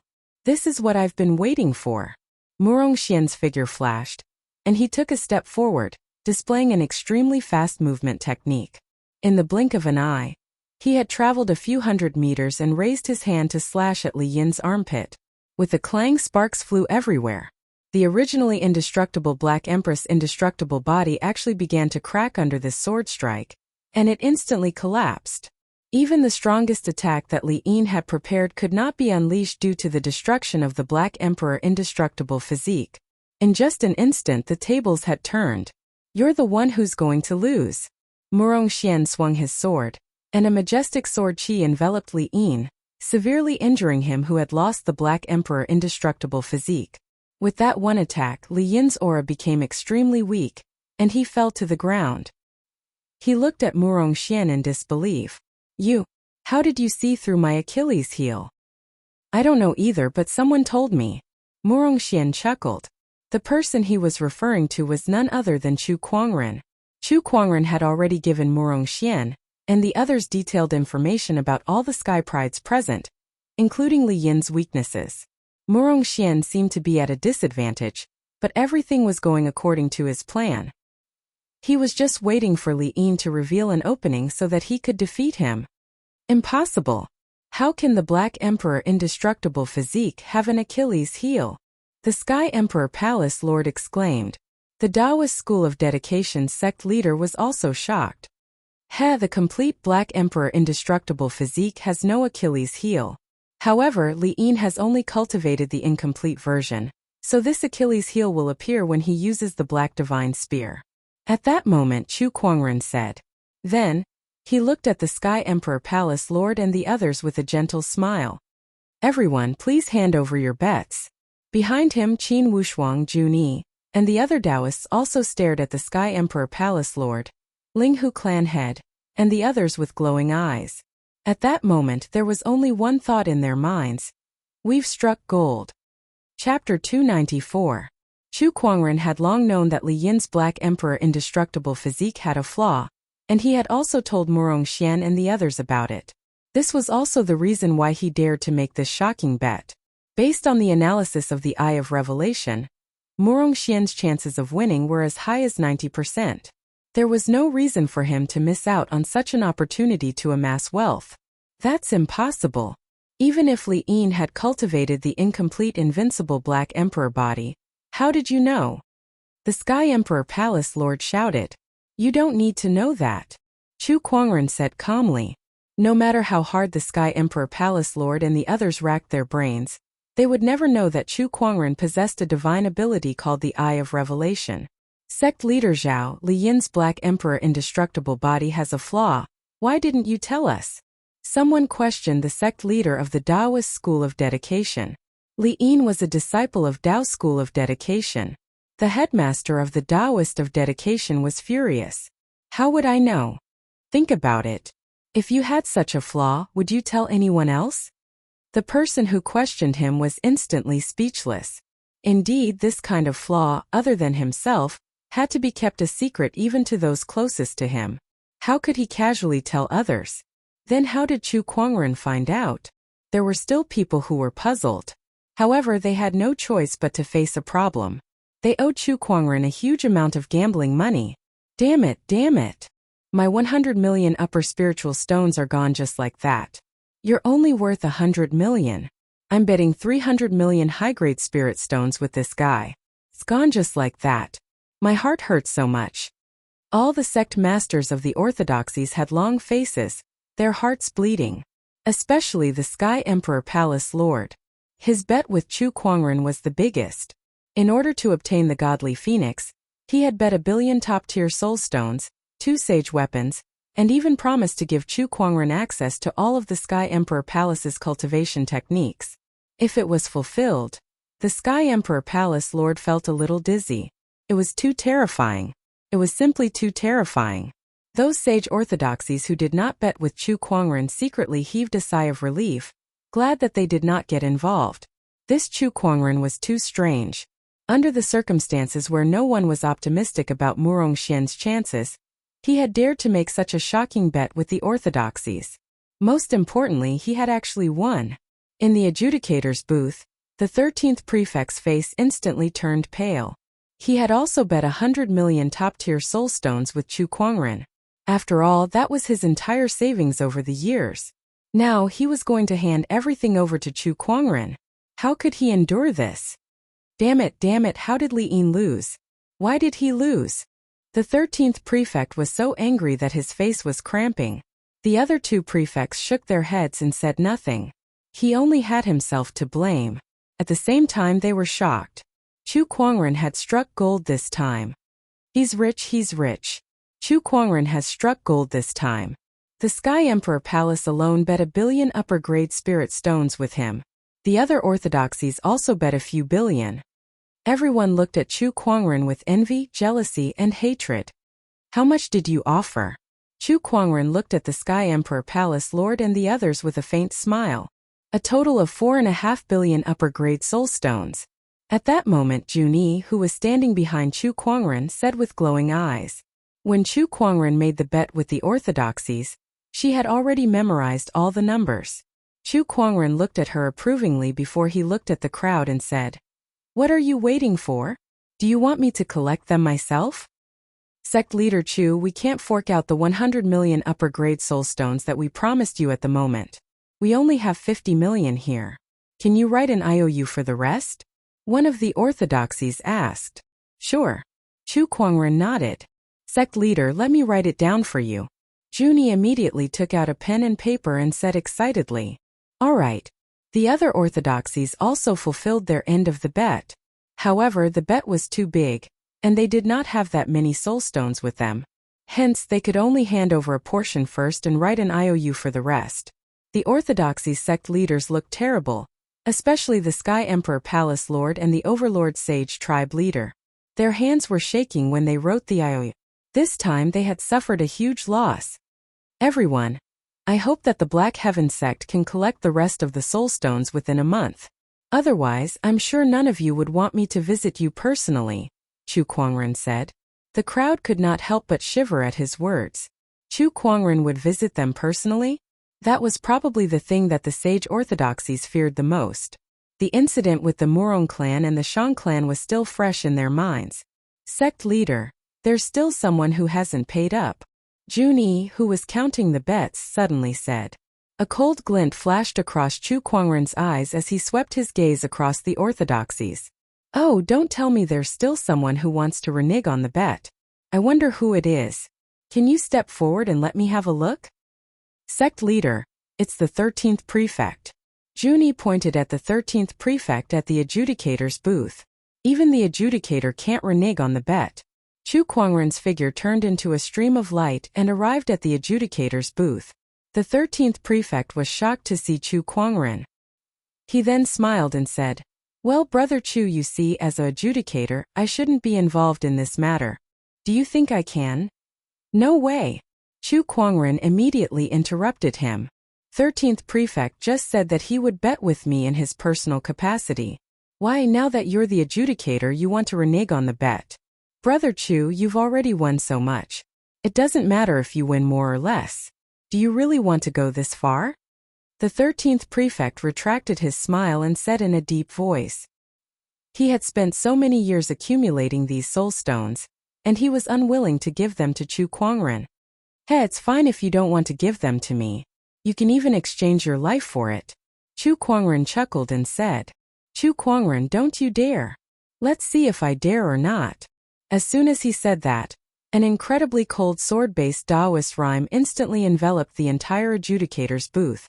It was as if the surrounding air had turned into countless sharp swords, ready to cut the 13th prefect into 1,000 pieces in the next instant. The 11th and 12th prefects stood up in shock. At that moment, the 13th prefect also remembered what kind of person Chu Kuangren was. This was an unreasonable fanatic, a madman. He could challenge sage orthodoxies and slay sages. What else did he not dare to do? The 13th prefect was just an honorable supreme. Even if there were sages in the first city, would the sages fight Chu Kuangren to the death for him? There was a high chance that they would not. Here for you. The 13th prefect reluctantly took off his yin and yang ring. Chu Kuangren scanned it with his spiritual thought and said, There's only about 80 million. There's still 20 million left. Prefect, please prepare it and send it to the Black Heaven sect in a month's time. Chu Kuangren, you? The 13th prefect was so angry that his body was trembling, but he dared not say a word. You don't have to do that. It's only right that I lose the bet. Chu Kuangren then turned around and left the audience seats. The 11th and 12th prefect looked at the 13th prefect with pity. What happened today was definitely a huge blow to the 13th prefect, who valued money as much as his life. They would not be surprised even if the 13th prefect went crazy on the spot. Chapter 295. When Chu Kuangren returned to the skybox, he saw Murong Xian sitting on the ground with a pale face and beads of cold sweat on his forehead. What's wrong with him? Is his injury too severe? Without hesitation, Chu Kuangren cast the spring breeze healing technique on Murong Xian, and the injuries on his body quickly healed. However, he still sat on the ground weakly. Sect leader, he's just scared out of his wits. Junyi chuckled beside him. Scared out of his wits? That's right. After Murong Xian defeated Li Yin, he heard about the bet between Chu Kuangren and the 15 sage orthodoxies. He was so scared that his soul almost left his body. He did not dare to imagine how much the Black Heaven sect would have to pay if he lost. Would that not make him the Black Heaven sect's greatest sinner? He could not even stand properly at the thought of that. Sect leader, you really dared to bet. What if I lost? My life isn't worth that many soul stones. Murong Xian said tearlessly. Did you lose then? No. Isn't that good enough? Chu Kuangren said calmly. That trust made Murong Xian's heart feel heavy. He was so close to tears that he wanted to rush up and give Chu Kuangren a hug. Chu Kuangren kicked him away. I've won quite a lot today. When we get back you can eat and play whatever you want. I'll pay for it all. All hail the sect leader. The crowd was extremely excited. Sect leader, look, this bet was made for me after all. I don't think I can take any of it, Murong Xian said with a straight face. No way. Please don't, sect leader. Just a little. The faces of the other orthodoxies twitched when they saw the Black Heaven sect crowd fooling around. Yet they could not do anything to them. In the judge's booth, the 13th prefect was no longer in the mood to host the competition, so the 12th prefect announced on his behalf. Since only 2 participants from the Black Heaven sect have advanced to the 4th round of the 3rd segment, the Black Heaven sect will automatically add another 10 points. The 3rd segment of the competition has ended. Now let me announce the points of each orthodoxy. Please take a look. As soon as the 12th prefect finished speaking, a light screen appeared in the air. On it was a list of the points obtained by each orthodoxy in each segment. Among them, the Black Heaven sect had an absolute advantage of 235 points, while the Overlord Sage tribe was in second place with 140 points. There was a gap of almost 100 points between them and the Black Heaven sect. Oh my god, the Black Heaven sect is too amazing. That's right. No one can stop the Mysterious Sky sect. The Mysterious Sky sect will definitely be the champion of this hegemony tournament. Think so too. Too strong. The Black Heaven sect is invincible. The other orthodoxies frowned when they saw the difference in points. Since the beginning of the competition, the Black Heaven sect had maintained a dominant lead in every segment. This was especially true in the second segment, where Lan Yu fought against 100 opponents all by herself and obtained 156 points. Currently, the Black Heaven sect's points had far surpassed the other orthodoxies. If they allowed their opponents to continue winning like this, it was almost certain that the Black Heaven sect would become the champion of this championship. The Sky Emperor Palace, the Overlord Sage tribe, and the Tempest Mountain sect's sect leaders did not look too good. Although they were also in first place in their respective groups, the Black Heaven sect's performance was many times stronger than theirs. They were unstoppable throughout the competition. The members of Group Delta, on the other hand, looked even gloomier. After all, the Black Heaven sect had gained all these points by stepping on them. We can't beat the Black Heaven sect anymore. Even if they lose in the next segment, their points will still be enough to crush us, the Linghu clan head said in a grim tone. Although we can't win, it would make us look useless if we were to leave the competition in such a pathetic manner. No matter what, we have to make the Black Heaven sect look pathetic, the Thunder Falcon tribe leader said as he stared in the direction of the Black Heaven sect. The other orthodoxies in Group Delta had the same thought as well. The third segment had ended. Chu Kuangren led the crowd and left. That night, it was another round of revelry. Chu Kuangren, who had won 4.5 billion top-tier soul stones, was not stingy at all as he went to the Four Seas restaurant. Boss, I'll book this restaurant for you. When Chu Kuangren arrived at the restaurant, he said generously to the owner of the restaurant. The owner of the Four Seas restaurant, the largest restaurant in First City, could not help but be stunned when he heard that. Then he smiled and said, "My friend, you must be joking. As the largest restaurant in First City, you'll need at least 1 million top-tier soul stones to book this place for a night. Besides, we have many esteemed guests in our restaurant, so if you book the entire place, they might not be happy. Take it." Chu Kuangren immediately threw a yin and yang ring at the owner and smiled. "There are 5 million top-tier soul stones in here. If it's not enough, you can add more. As for the others, just tell them that I, Chu Kuangren, have booked the entire place." The owner took the yin and yang ring and gulped when he saw that it was filled to the brim with top-tier soul stones. That many top-tier soul stones were equivalent to 2 months of the Four Seas restaurant's income. When the owner heard Chu Kuangren's name, he was even more shocked. "Oh my god, it's him. Brother Chu, please come in. I'll ask the others to leave now. Tonight, the Four Seas restaurant will be at your service." The owner smiled and bowed as he welcomed Chu Kuangren and the others into the restaurant. Meanwhile, the waiters in the restaurant began to chase the guests away. The people who were enjoying their meals suddenly became displeased. Who's so arrogant to book the entire place? The Four Seas restaurant too. Last time, a Sage Orthodoxy sect leader wanted to book the entire place, But they didn't even let them. How can they do it this time? I haven't even finished my meal. Faced with the crowd's dissatisfaction, a manager stepped forward and said, "Everyone, please calm down. As a token of our apology, everything is free this time. We welcome everyone to visit the Four Seas restaurant again." Manager Wang, who's so arrogant to book the entire place? One of the first city's disciples asked in dissatisfaction. He was considered a regular customer of the Four Seas restaurant. Over the years, he had only seen a handful of people who could book the entire Four Seas restaurant. "It's Black Heaven sect leader Chu," the deacon said with a faint smile. A loud clang was heard. The wine glass in that disciple's hand fell to the ground. "Black Heaven sect leader Chu is Chu Kuangren." "Yes." "Oh, so it's him. Forget I asked anything then.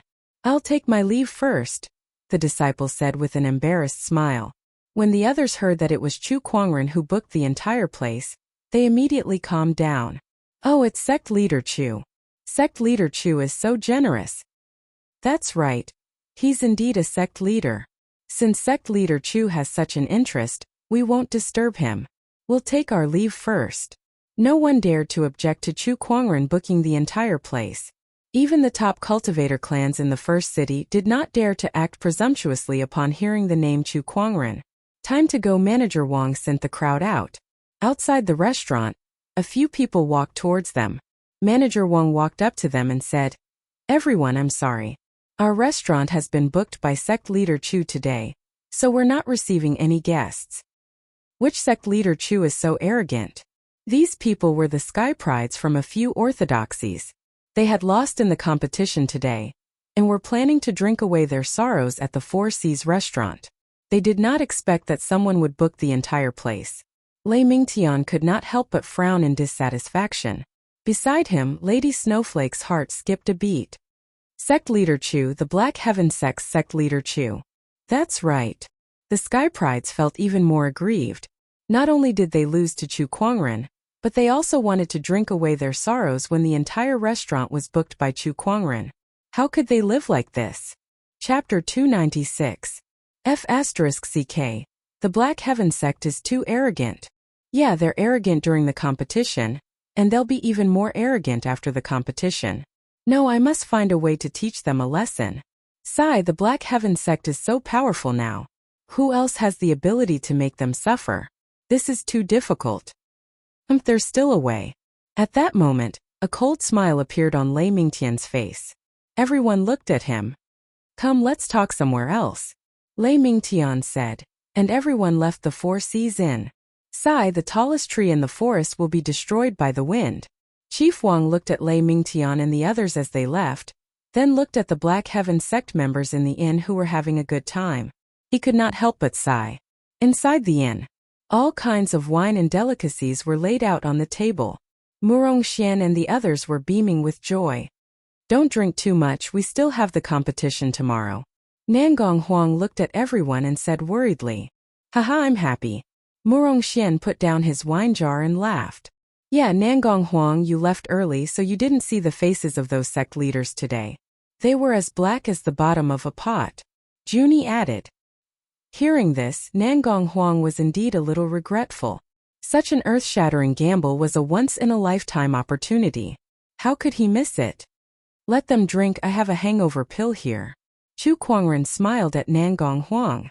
"Since the sect leader has spoken, let's all drink." Murong Xian laughed. Nangong Huang shook his head helplessly. Then he said to Chu Kuangren, "Sect leader, tomorrow is the fourth segment of the championship. It's the team competition, the last segment of the group competition. With our current points, we're basically guaranteed to stand out.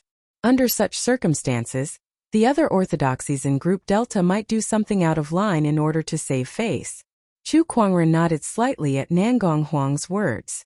"This is foreseeable, but it's at this point that we can test the results of your training over the past few months.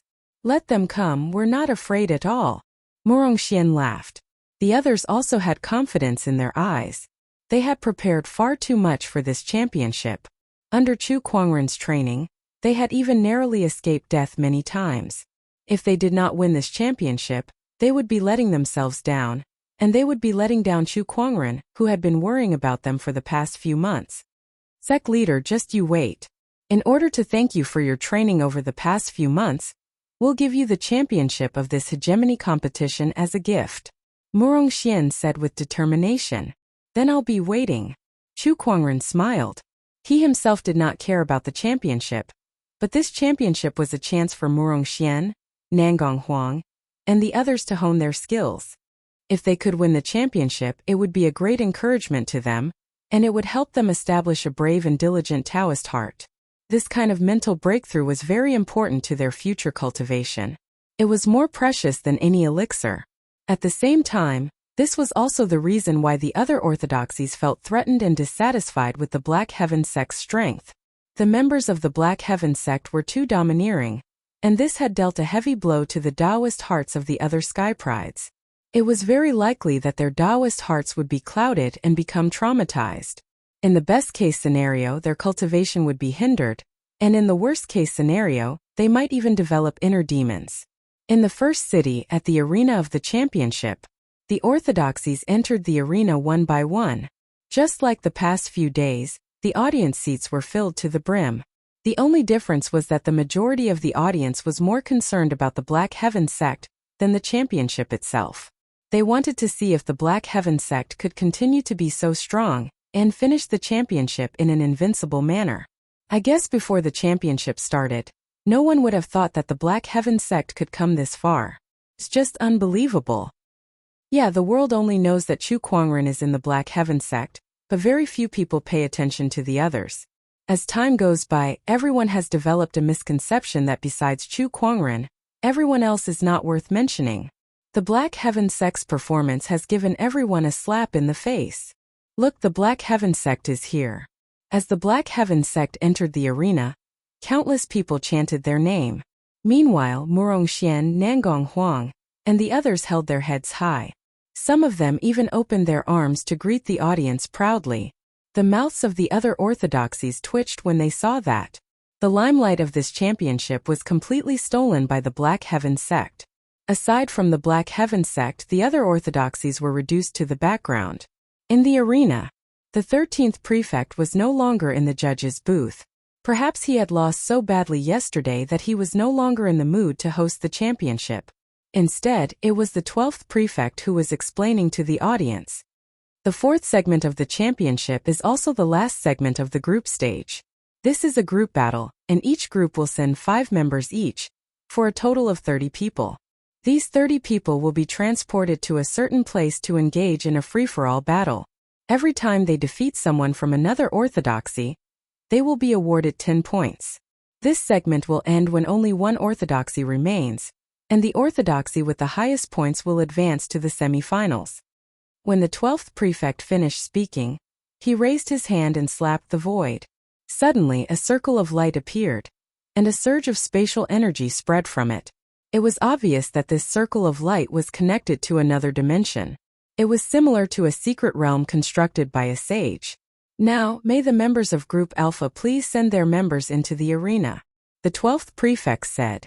Soon, the 6 sage orthodoxies of Group Alpha each sent out 5 members, and each of them received a bracelet from the 12th prefect. The bracelet was a teleportation device. Once they were sure that their lives were in danger, they could use the bracelet to teleport out of the circle of light. Of course, this would be regarded as a failure. One by one, the sky prides entered the circle of light. More than 10 light screens appeared in the sky above the arena. Each light screen showed a small town in the middle of the night, and a blood moon hung high in the sky. The blood-red moonlight shone on the small town, making it look rather eerie. This was the secret realm Blood Moon Ancient Towns. The sky prides who entered the circle of light also appeared in different parts of the Blood Moon Ancient Towns. They were not teleported together, but were randomly sent to different corners of the town to prevent a free-for-all from breaking out at the beginning. Otherwise, what would the audience watch if it ended so quickly? Look, the Overlord Sage tribe is going to clash with the Yuxia tribe. They're going to clash and they're going to fight. Someone exclaimed. On the light screen, the sky prides from 2 different orthodoxies met and began to fight. In the end, one of them was beaten so badly that he could not get up. The winner was awarded 10 points. Group Alpha's matches lasted for half a day, followed by Group Beta, Group Gamma, and finally Group Delta, which everyone was looking forward to. Or rather, it was the Black Heaven sect who was in Group Delta. To the crowd, the winner of Group Delta was already confirmed to be the Black Heaven sect, but they still wanted to see what kind of amazing performance the Black Heaven sect had. The 5 representatives of the Black Heaven sect stepped forward and stood before the circle of light. They were Nangong Huang, Murong Xian, Juni Jinfian, and finally, Lan Yu. Chapter 297.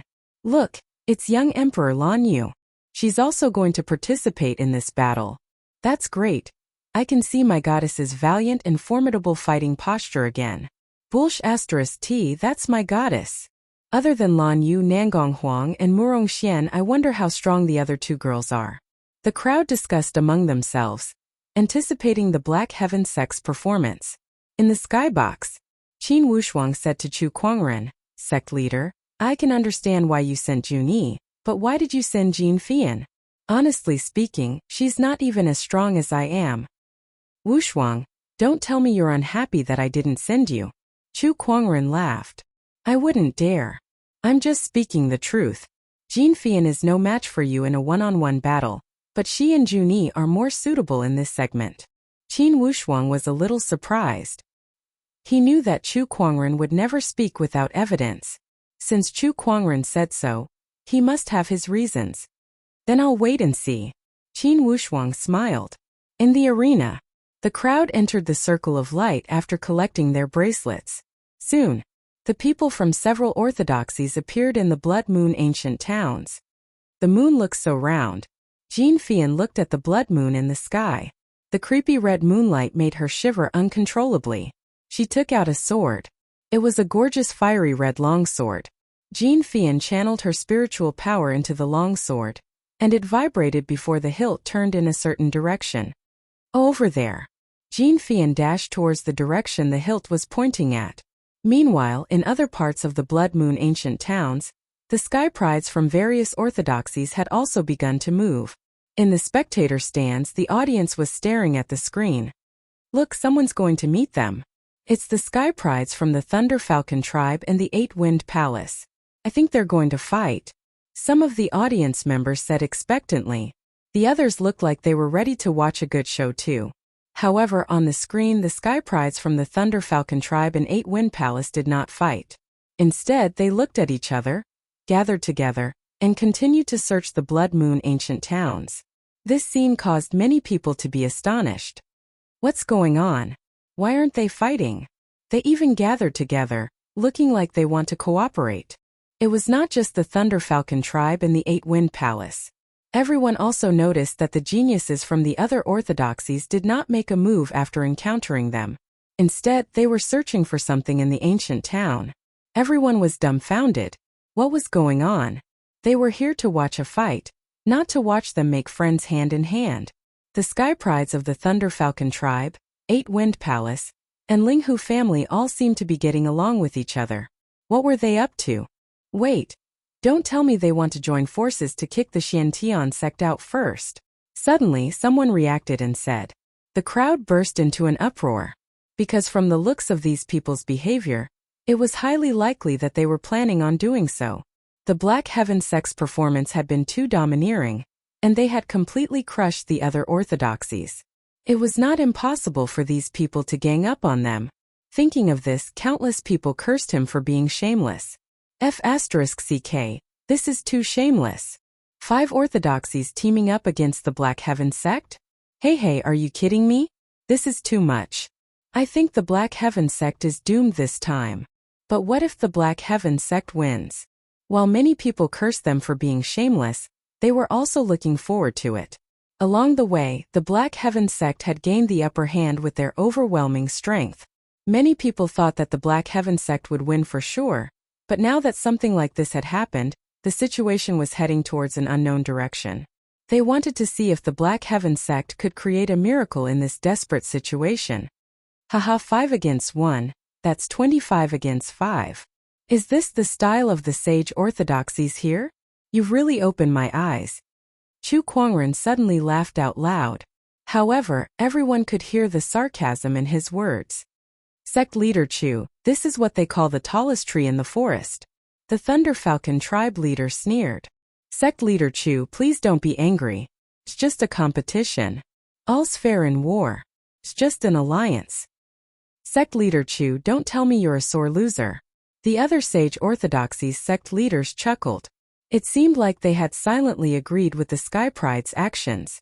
Although it was shameless to do so, the championship's rules did not say that the other orthodoxies could not join forces.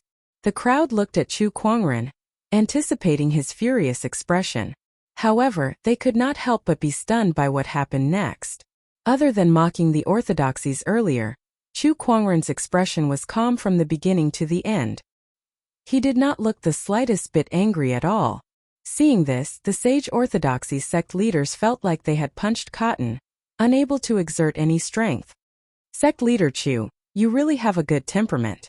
To be able to remain so calm at a time like this, your self-restraint is admirable. The Linghu clan head said sarcastically. In other words, Chu Kuangren was pretending. I say, do you dare to make another bet? At that moment, Chu Kuangren suddenly said. The crowd was stunned when they heard that. No way again. Chu Kuangren had won 4.5 billion top-tier soulstones in the last round, and they had yet to recover from the pain. Now, Chu Kuangren wanted to make another bet with them. The sect leaders looked at each other, unsure if they should agree to it. Logically speaking, the Black Heaven sect should have no chance of winning against such a desperate situation. However, in the previous round, the crowd also thought that Murong Xian would not be able to defeat Li Yin. Yet he still won in the end. At that thought, the crowd did not dare to act recklessly. What's wrong? Are you afraid? I've won so many soulstones, are you guys so willing to give up on winning them back? Chu Kuangren sneered. Many people were infuriated when they heard that. Alright, I'll make another bet with you. I bet that the Black Heaven sect will not last until the end, so I'll still bet 100 million top-tier soulstones. The Linghu clan head said loudly. He was furious. I want to make a bet too. I don't believe that the Black Heaven sect can turn the tide again. The Overlord Sage tribe, Sky Emperor Palace, and Thunder Falcon tribe also voiced out.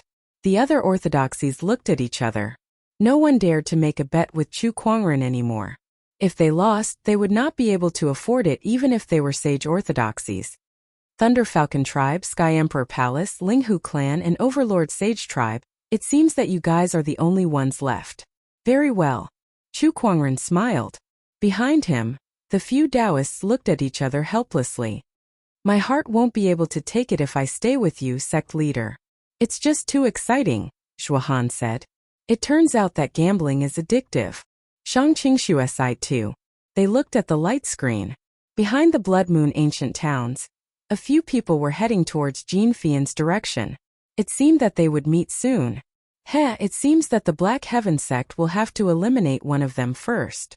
The Linghu clan head sneered. Let's wait and see, Chu Kuangren said calmly. I want to see how far you can keep up the act. Chu Kuangren ignored the others. He looked at the light screen and realized that besides Jin Fian, Lan Yu, Murong Xian, and the others were also preparing to face the combined attack of the other orthodoxies. Chapter 298. Inside the Blood Moon ancient towns, Jin Fian was looking for someone based on the guidance of her longsword. Suddenly, she stopped in her tracks and her eyes narrowed. 3 figures appeared around her. They were the Sky Prides from the Thunder Falcon tribe, 8 Wind Palace, and Linghu clan.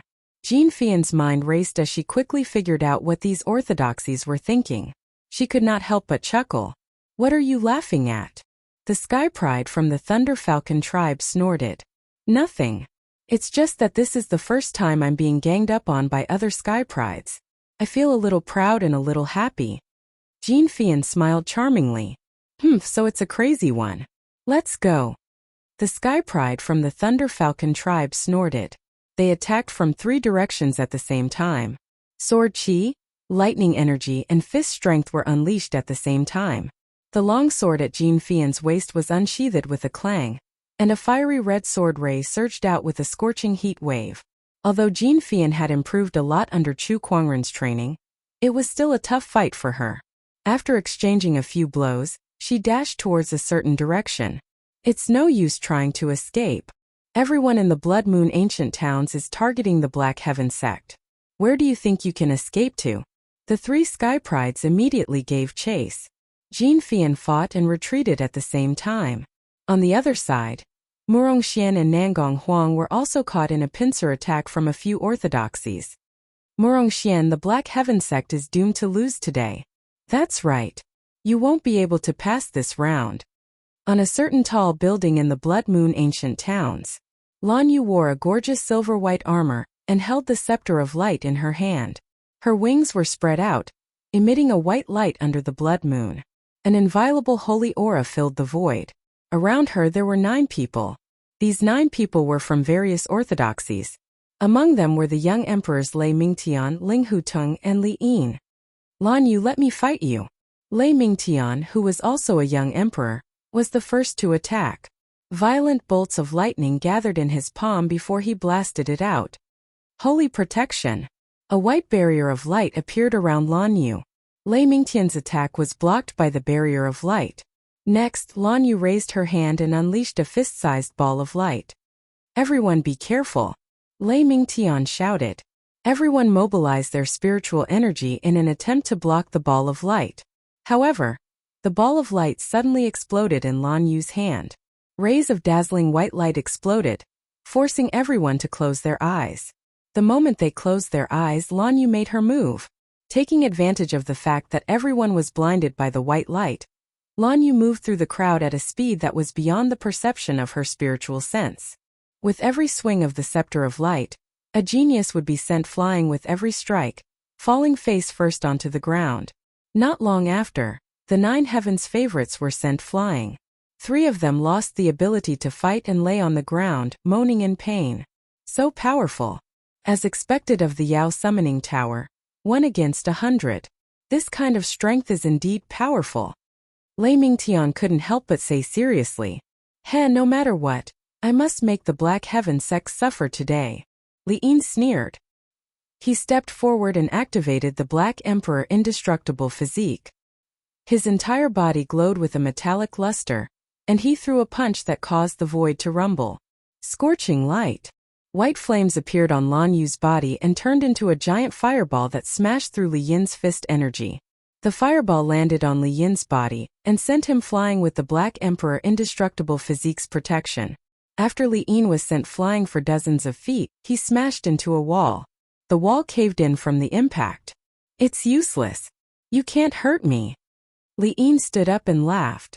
He had learned his lesson this time.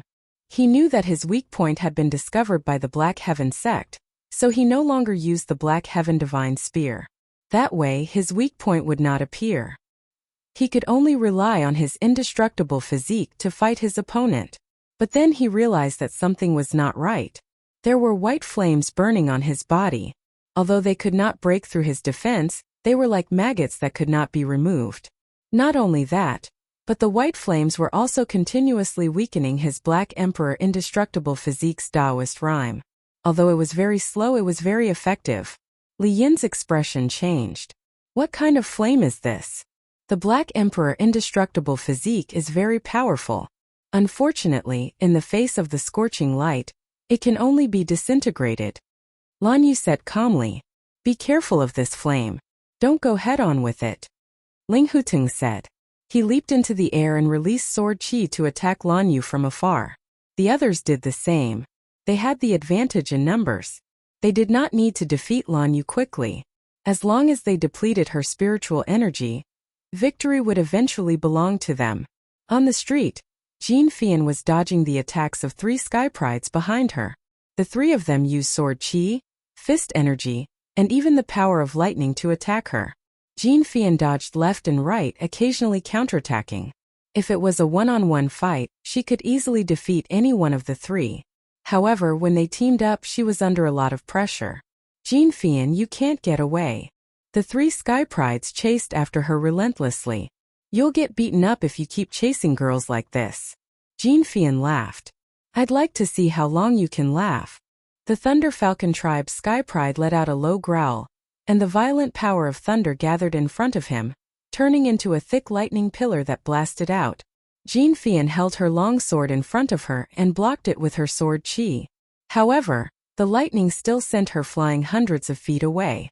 She crashed into a wall and her face was pale. Over there. Jean Fian did not continue to fight with them. Instead, she headed towards a certain direction. The Thunder Falcon tribe's Sky Pride was surprised. I can't believe this delicate girl can still run away after taking my attack. Keep going. Let's see where she can run to. The Linghu clan's Sky Pride scoffed. The three of them continued their chase. A while later, sounds of fighting could be heard from the direction they were pursuing. Upon closer inspection, they saw a group of people chasing after a woman. The woman was none other than Black Heaven Sect's Taoist Jun-yi. Haha, what a coincidence. The Thunder Falcon tribe's Sky Pride laughed. He looked at Jean Fian who was in front of him and said, "You shall perish here with your fellow sect members." Jean Fian did not reply and sped up towards Jun-yi's direction. Compared to the 3 people who were chasing after Jean Fian, there were 5 people chasing after Jun-yi. The pressure on her was much greater than Jean Fian's, and it was obvious that she had sustained quite a few injuries. If it were not for the fact that they had been tortured by the Sword Chi clones during their training, they would have been defeated a long time ago. "Jun-yi," Jean Fian called out.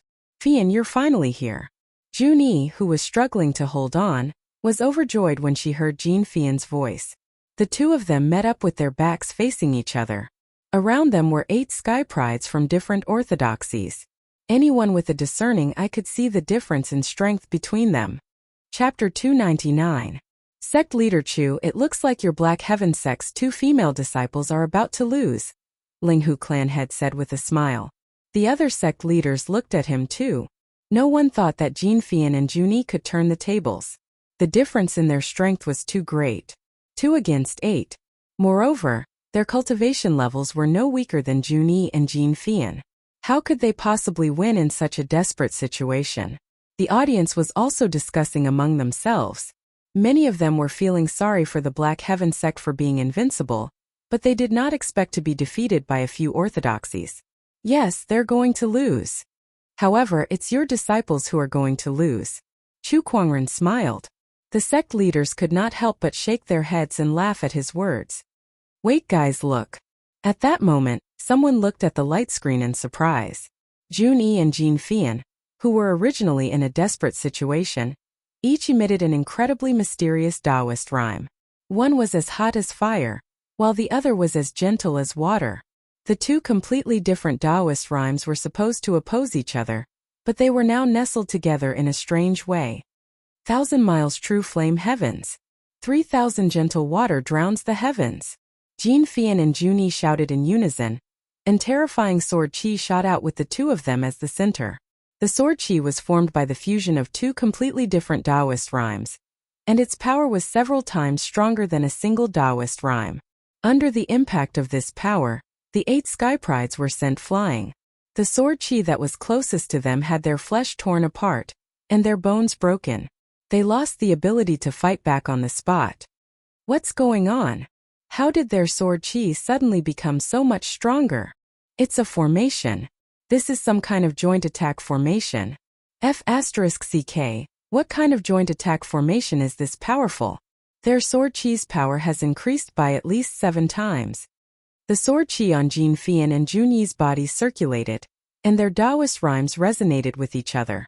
Under such circumstances, the sword chi that they unleashed individually was 7 to 8 times stronger, and their joint attack was even more terrifying. This is the first time I've used this ever-changing water-fiery, yin-yang sword formation against an enemy. Looks like it's quite effective. Jean Fian smiled. She could feel that in the process of resonating with Jun-yi's Dao runes, an endless stream of energy was surging out of her body. Let's deal with them first, Jun-yi said lightly. All right. The 2 women struck at the same time. As he swung his longsword, a large amount of sword chi that contained the Taoist rhymes of water and fire circled in the air. The few Sky Prides present found it hard to defend against it. Falling in lightning. The Thunder Falcon tribe's Sky Pride shot out a black thunderbolt. However, it was shattered by a sword chi. The Taoist rhymes of water and fire wrapped around the sword chi, releasing red and blue rays of light that blasted his body. In the blink of an eye, The Sky Pride from the Thunder Falcon tribe was reduced to his original form. He spat out a mouthful of blood and fell to the ground unconscious. Clank, clank, clank. The sound of the guqin reverberated in the void as the young emperor of the Heaven Cord sect, Shao Tianai, plucked at the strings of the guqin in a frenzy. Countless guqin sound blades flew towards the two women. That sounds awful. It's not even 1/10,000th as good as the sect leader. Jin Fian frowned as she and Junie attacked together. The two sword chis overlapped and transformed into a magnificent sword light. Countless zither sound blades were shattered one after another. The sword light slashed towards Shao Tianai, cutting the zither in his hand into two halves and even sending him flying. With just one sword attack, the young Emperor Shao Tianai was defeated. This sword formation, known as the Everlasting Waterfire in Yang Polarity Transformation, struck fear into the hearts of all the Sky Prides present. Not long after, the 8 Sky Prides were all defeated by the two women.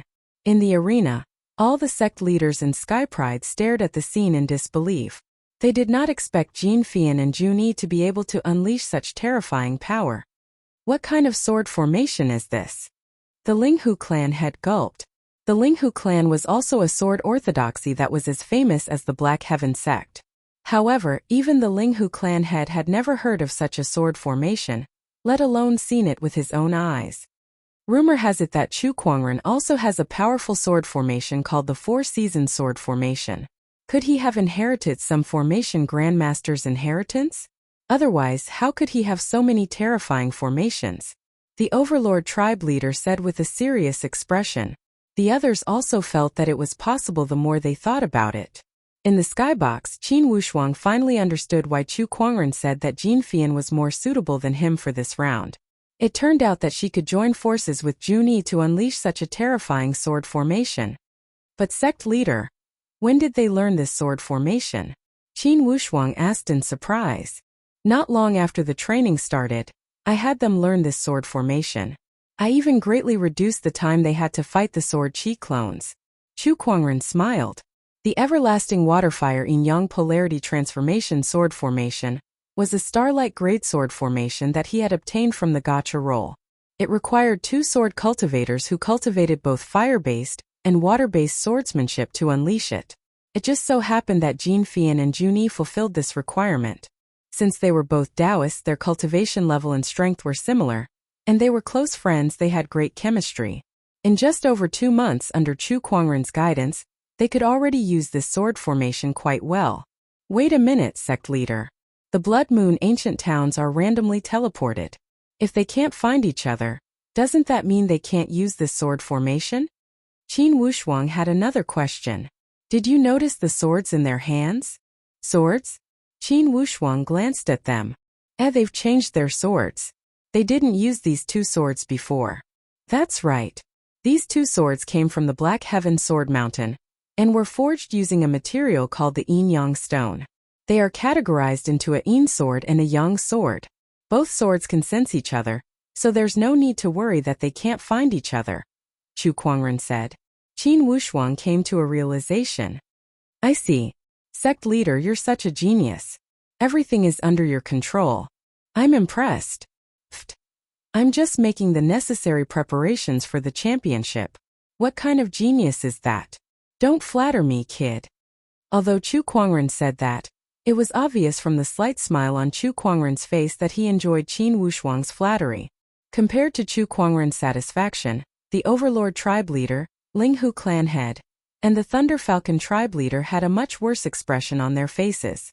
They had a feeling that they would lose this time as well. They suppressed their uneasiness and continued to watch the battle. I don't believe that the others can win. That's right. We don't know who'll have the last laugh. They once again turned their attention back to the Blood Moon ancient towns. However, the situation was not as optimistic as they thought. In the ancient towns, the Sky Prides who had surrounded Lan Yu had almost been defeated. Apart from Li Yin, who was still struggling, the others were lying on the ground, wailing in pain. How is she so strong? Li Yin stared at Lan Yu in disbelief. At this time, Lan Yu had also suffered quite a few injuries. However, with the scepter of light in her hand, her aura was unstoppable and intimidating. Li Yin was shocked and felt a sense of fear.